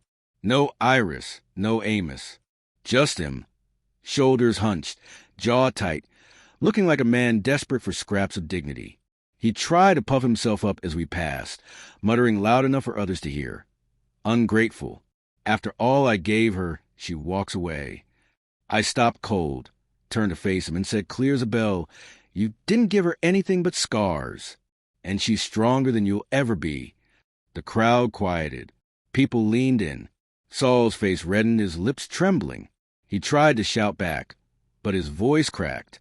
For the third time, his pride betrayed him in public. Then Layla stepped forward. She looked him dead in the eye, her voice calm, unshaken. "I don't hate you, Saul. I pity you, because you'll never know what real love looks like." You could feel the crowd turn, shoulders shifting away from him, eyes softening toward her. And in that instant, Saul wasn't just defeated. He was erased. We walked away, the sound of whispers trailing behind us like applause. Layla squeezed my hand, and I felt her strength pulsing through. But inside me, I knew there was still one last card to play. One final act, not just for her, but for me, for the promise I'd made to her mother long ago. And that act would end it forever. I saved the final act for a moment Saul couldn't escape. The divorce hearing. A sterile courtroom, walls beige as cardboard, the judge's gavel echoing like a hammer of fate. Layla sat beside me, calm, ready. Saul shuffled in with his lawyer, shoulders hunched, eyes darting like a trapped animal. The town gossip had already shredded him, but this was a nail in the coffin. The judge asked for closing remarks. Saul's lawyer mumbled about property dignity, a man's legacy. But when it was Layla's turn, she stood tall, her voice steady. "Your Honor, I don't want his money. I don't want his name. I only want my freedom and my dignity back." The judge nodded, scribbling notes. Then came my turn. I wasn't supposed to speak, but I rose anyway. The room shifted, eyes locking on me. "I'm not here as a lawyer," I said. "I'm here as a father. This man threw my daughter into the cold on Christmas Eve over a vase." A vase. I gestured to the evidence file on the table. The police report, photos, statements. That broken porcelain is still more valuable than the way he treated her. The silence was thunderous. Saul tried to laugh, a brittle, broken sound. But it was over. The gavel struck. Divorce granted, Layla free. We walked out into the spring sunlight. She inhaled deep like it was her first real breath in years. I pulled from my pocket a shard of that shattered vase I'd taken the night I broke through their door. I pressed it into her hand. "Not as a scar," I said, "but as proof. Proof you survived. Proof you're stronger than anything you tried to break." She clutched it, tears shining, not pain, but release. And as we stepped into the light, I whispered to myself, "Your mama would be proud." Saul had lost everything. Layla had her freedom. And me?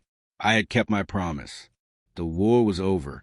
If you like this story, please like this video. Subscribe to the channel and share your impressions of this story in the comments. To listen to the next story, click on the box on the right. You know, they say nothing cuts deeper than family, and they're right. That's how it started. The day my own daughter looked me in the eyes and said, "You'll never be more than a broke handyman, Dad." She walked out with a suitcase and a diamond dream in her head, leaving me standing in the dust of our old Houston porch. I can still hear the screen door slam. That sound stayed with me, louder than any thunder, sharper than any insult. Before we continue, please subscribe to the channel and let us know where you're listening in the comments. For months, I kept replaying it, thinking maybe I'd done something wrong. Maybe I hadn't given her enough. Or maybe love just doesn't mean the same thing when money's missing. But then, I saw her wedding post on Facebook. Her smiling next to a man in a tailored suit, champagne glass raised high. No invitation, no message, just a caption that read, "Some people lift you up, others hold you down." I chose better, and that's when it hit me. She thought I'd stay down. She thought I'd watch in the shadows while she built her shiny little empire on lies.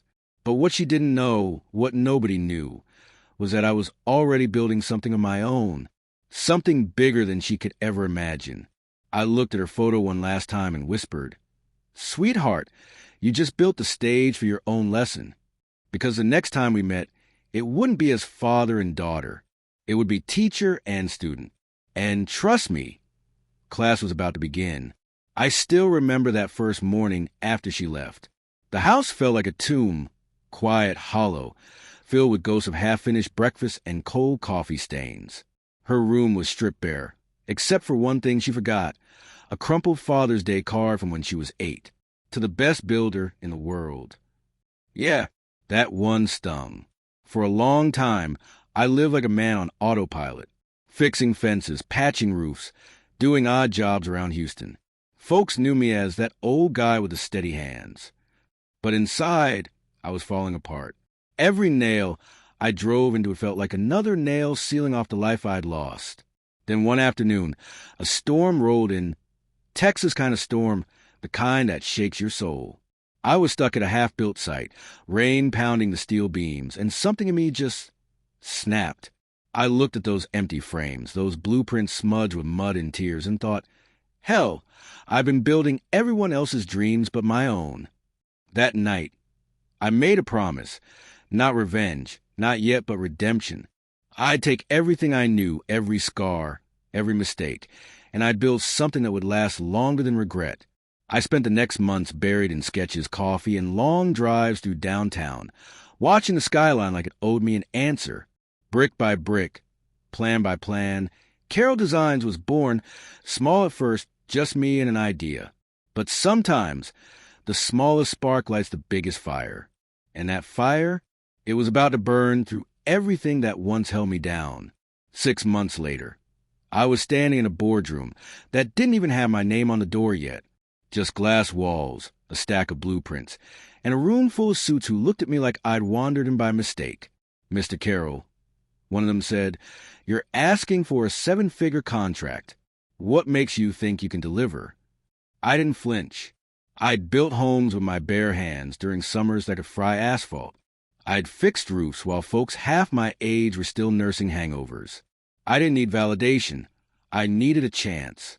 So I told them my story, about growing up with nothing, about how every design I made was built to last, not impress. And then I slid the final sketch across the table. A modern housing complex designed for veterans, low cost but sustainable. Silence fell. Then the CEO leaned back, smiled, and said, "Let's make it happen." That was the day Carroll Designs stopped being a dream. Suddenly, I was in headlines. Local builder lands multi-million project. I bought a new truck, not for show, but as a statement. Clean, powerful, silver. The kind of truck that says, "I made it, but I didn't forget where I came from." I thought I'd feel peace. I didn't. Success doesn't erase betrayal. It just gives it a better view. And then, just when life started to settle, my phone buzzed. Unknown number. A voice I hadn't heard in a year and a half whispered, "Hey, Dad, it's me." For a moment, I couldn't breathe, because that voice, the one that broke me, was back. "Hey, Dad, it's me." Her voice was soft, rehearsed, the kind people use when they want something. I froze, phone pressed against my ear, staring at the blueprint on my desk like it could tell me what to say. "I heard about your company," she continued. "Carroll Designs, right? That's amazing." There was a pause, long enough to feel fake. "Anyway, I'm getting married next month. To Drew. His family's. Well, you'll see. It's a big deal." My throat tightened. "That's good to hear, sweetheart. I managed. When's the wedding?" "Oh." Her tone shifted, clipped cautious. "It's, kind of a private event. You know, small circle. But I wanted you to know." That was the punch. No invitation. Just information. She called to inform me, not to include me. "I see," I said quietly. "You must be proud." "I am," she said too quickly. "Anyway, Drew says hi." Click. The line went dead. And for a full minute, I just sat there, staring at my reflection in the dark screen. The silence was heavier than grief. It was humiliation, dressed up as politeness. That night, I drove through Houston, neon lights smearing against the windshield, and parked outside a diner we used to visit when she was a kid. I sat there until sunrise, hands gripping the steering wheel, whispering to the empty seat, "You just made your choice, sweetheart." But what neither of us knew then was that I was about to make mine too. A week after that call, I saw her again, not in person but on my phone. A photo someone shared on Facebook.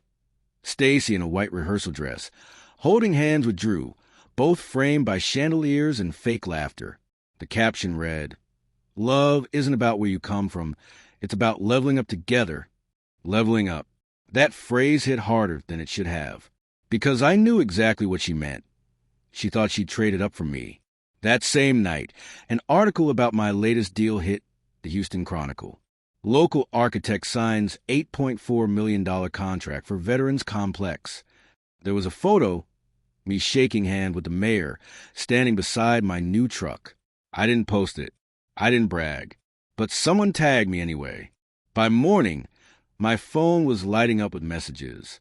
And right there, buried between congratulations and spam, was her name. "Dad, I just saw the article. Wow. I had no idea you were doing so well. I'm so proud of you." Proud. The word tasted like rust. Then came another message. "We'd love to have you at the wedding after all. Drew's parents are dying to meet you. Maybe we can talk about some future plans, too." I leaned back in my chair and smiled. It wasn't anger this time. It was clarity. She didn't want her father back. She wanted the headline. And that's when I knew the lesson wasn't over. It was just getting started.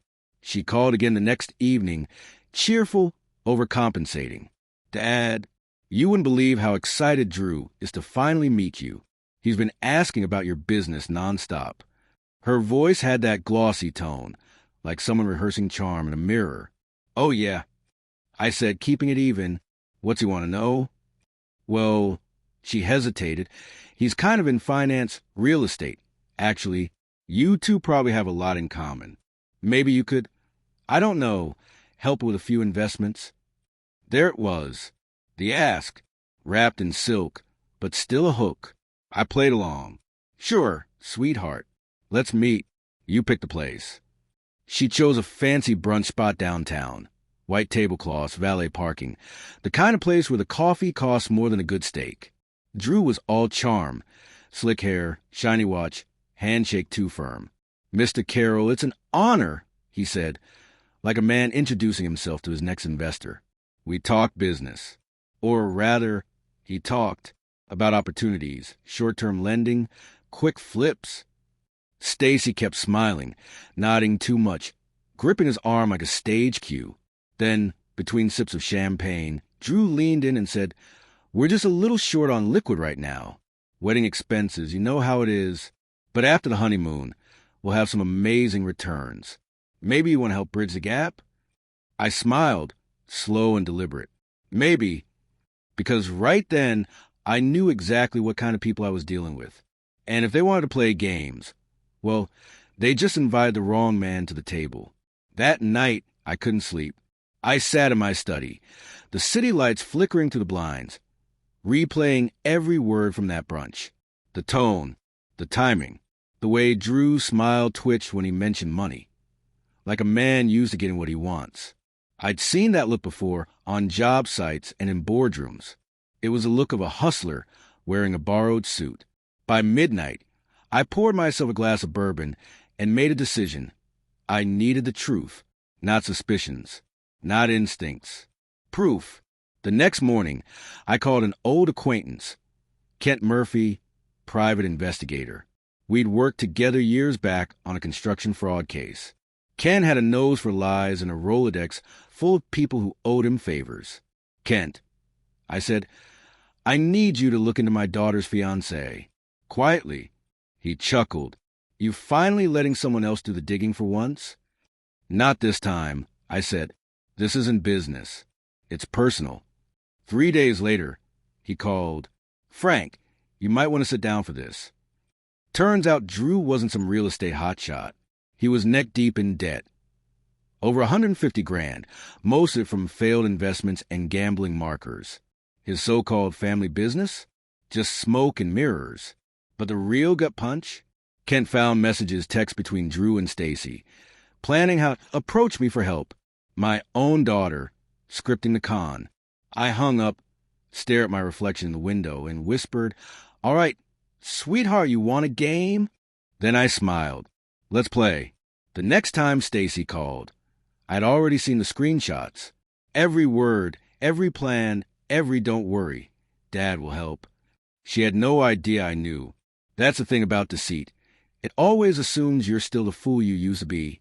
Dad, she said sweetly, we're running into a few little issues before the wedding.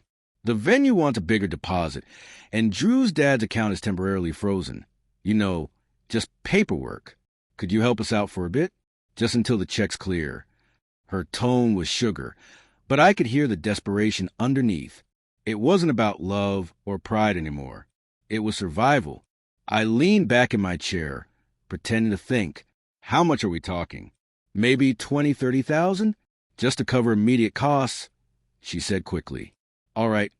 I replied, calm as a preacher on Sunday morning. Let's discuss it at the wedding. I'll make sure everything's taken care of then. She gasped, relief flooding her voice. Oh my God, thank you, Dad. You don't know how much this means. Oh, I think I do, I said softly. When the call ended, I opened my laptop. The video project file was already waiting, labeled Lesson 1. Inside, I started piecing it together. Ken's findings, the text threads, the fake invoices. Every line of deceit layered neatly over a simple Christmas instrumental track. By the time I was done, the room was dark except for the glow of the screen. And when I hit play, hearing their voices echo back to the speakers, I smiled. Because this time, I wasn't the one being played. Over the next week, I played my part. I answered every call, every message, like the proud, clueless father they believed I was. Of course, sweetheart, I'd say, whatever you need. I even let Drew pitch me his latest investment opportunity over lunch, some nonsense about beachfront properties in Galveston that didn't even exist outside of PowerPoint. He spoke fast, slick, tried to bury me in buzzwords. This is the next big wave, Mr. Carroll. You get in now. You triple your money before summer. I nodded, pretending to take notes while recording the whole thing on my phone. Sounds like a smart play, I said, smiling. Send me the details. Behind the mask, I was cataloging every lie, every smirk, every time he squeezed my daughter's hand a little too tightly when he thought I wasn't looking. At home, Ken kept feeding me more. Bank statements, messages, even screenshots of Drew mocking me to his friends. Calling me the old ATM. That one burned deep, but I let it sit. Pain can be fuel if you let it simmer. By Thursday, the video was complete. 15 minutes of truth, edited with surgical precision. Not vengeance, education. I added a title card. For those who forgot where they came from. Then I called the wedding planner. Hi, I said smoothly. This is Frank Carroll, the father of the bride. I'd like to add one small surprise to the reception playlist. The planner laughed. A slideshow? Something like that. I replied, and as I hung up, I whispered to myself, Lesson 2, coming soon. The week before Christmas, Houston felt alive. The kind of city buzz that mixes cinnamon, cold air, and chaos. Malls were packed, lights blinking down every street, carolers singing out of tune. Everyone was chasing joy. Everyone but me. I spent those days preparing, not decorating. Every detail of my plan had to be perfect. Timing, lighting, delivery. Revenge, when done right, isn't loud. It's surgical. It's art. I called the DJ for the reception, a young guy named Marco. Hey, Marco, this is Frank Harrell. I'm the bride's father. I'd like to surprise the couple with a short video during the dinner segment. Nothing fancy, just a sentimental piece. He laughed. Man, I love surprises. Just bring it on a USB drive. We'll plug it in after the speeches. Perfect. Meanwhile, Stacy kept calling, acting sweeter by the day. Dad, you're going to love the venue. Drew's parents are flying in from Miami. Oh, and everyone's dying to hear your speech. I chuckled to myself. Oh, I've been working on it, I said, because technically I wasn't lying. Each night, I'd rehearse that speech. Not words, but the moment she'd realize the truth. The exact second her smile would freeze. The crowd would fall silent, and the facade would crack. It wasn't about anger anymore. It was about balance. She'd built her world on lies. I was just giving her a mirror. And on Christmas Eve, in front of everyone she tried to impress, that mirror was finally going to break. Christmas Eve arrived like a movie set. Gold lights draped over oak trees, valet guys running between luxury cars, and a string quartet tuning up in the background. The venue was a restored mansion north of downtown, the kind of place that looked expensive just to breathe in. I walked in wearing my best charcoal suit. Not flashy, just clean, sharp, respectful. The kind of man people underestimate until it's too late. Heads turned as I entered, and for the first time in a long while, I saw Stacy's face freeze. Dad, she said, voice trembling just enough. You came. I told you I would, I said with a smile. Wouldn't miss my daughter's big night. Drew showed up seconds later, reeking of cologne and confidence. Mr. Carroll, glad you could make it. I think tonight's going to be unforgettable.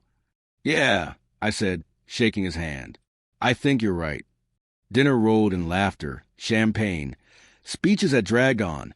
Stacy glowed under the spotlight, soaking in every compliment. Drew strutted around like he owned the building. And when the DJ announced, we got a little surprise from the father of the bride, the whole room cheered. I stood, nodded to Marco, and handed him the silver USB drive. Stacy looked confused. Dad, what? You'll see, I said quietly, settling back into my chair. The lights dimmed. The screen flickered to life.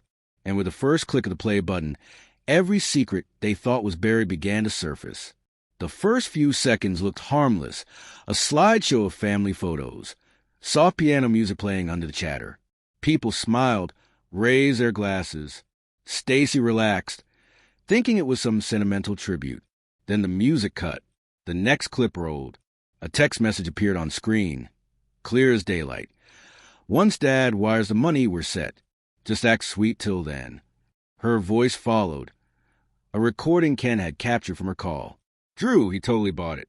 He still thinks we're struggling with venue deposits. Laughter echoed through the speakers. The crowd went silent. Forks froze midair. Stacy's face drained to color.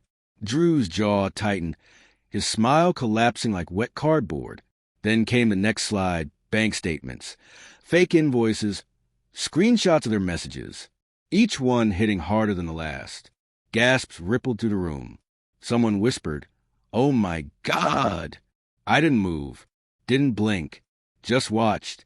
When the clip ended, the final image lingered on screen, a quote in white letters. You can build a house on lies, but it won't stand to the storm. The lights came back on. Stacy was trembling, tears pooling but not falling. Drew stood, face red, ready to lash out. You set us up, he barked. No, I said calmly. I just told the truth. Guests began standing, whispering, recording. The perfect wedding turned into a scandal before the cake, was even cut. And as I walked toward the door, leaving the chaos behind, I heard Stacy's voice crack behind me. "Dad, please?" But for once, I didn't turn back. Outside, the December air hit like cold glass.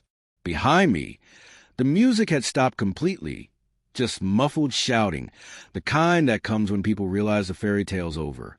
I lit a cigarette, something I hadn't done in years, and watched my breath mix with the smoke under the string lights.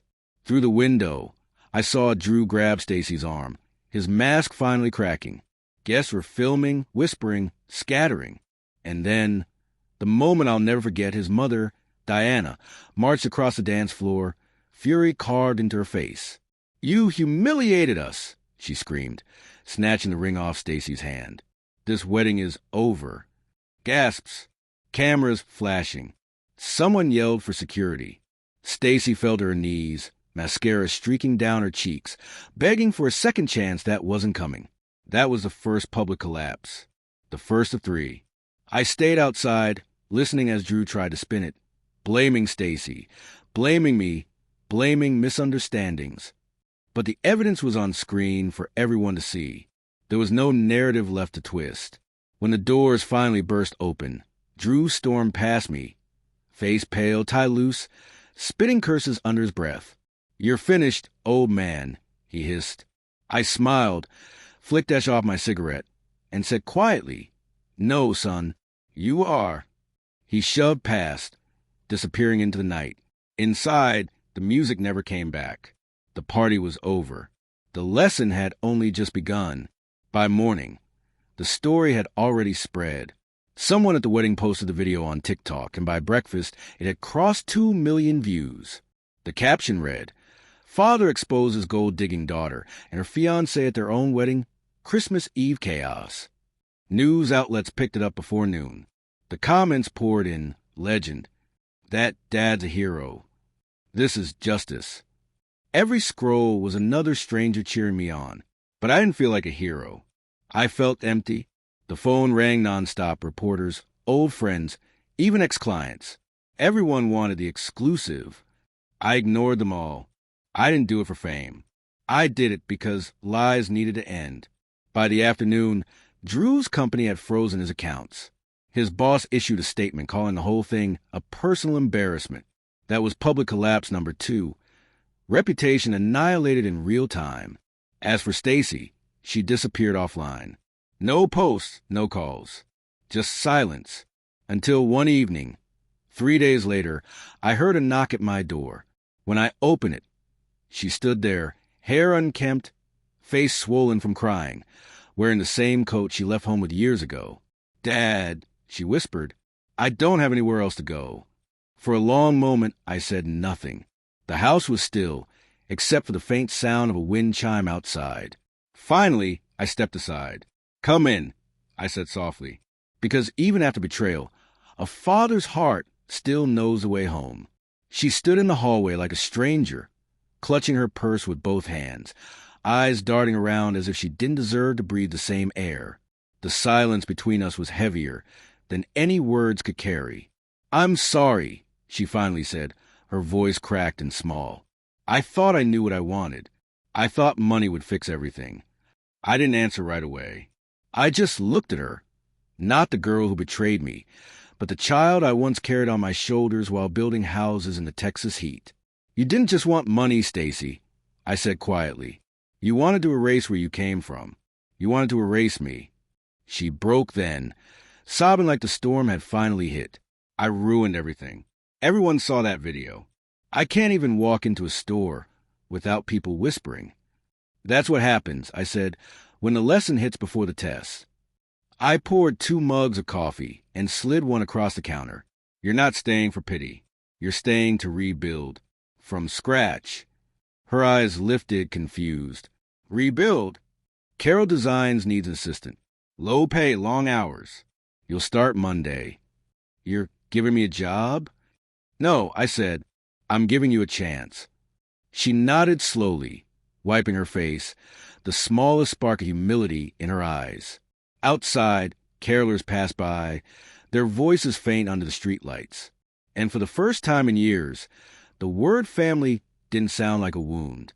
It sounded like work, the kind worth doing. 3 months later, the office felt different.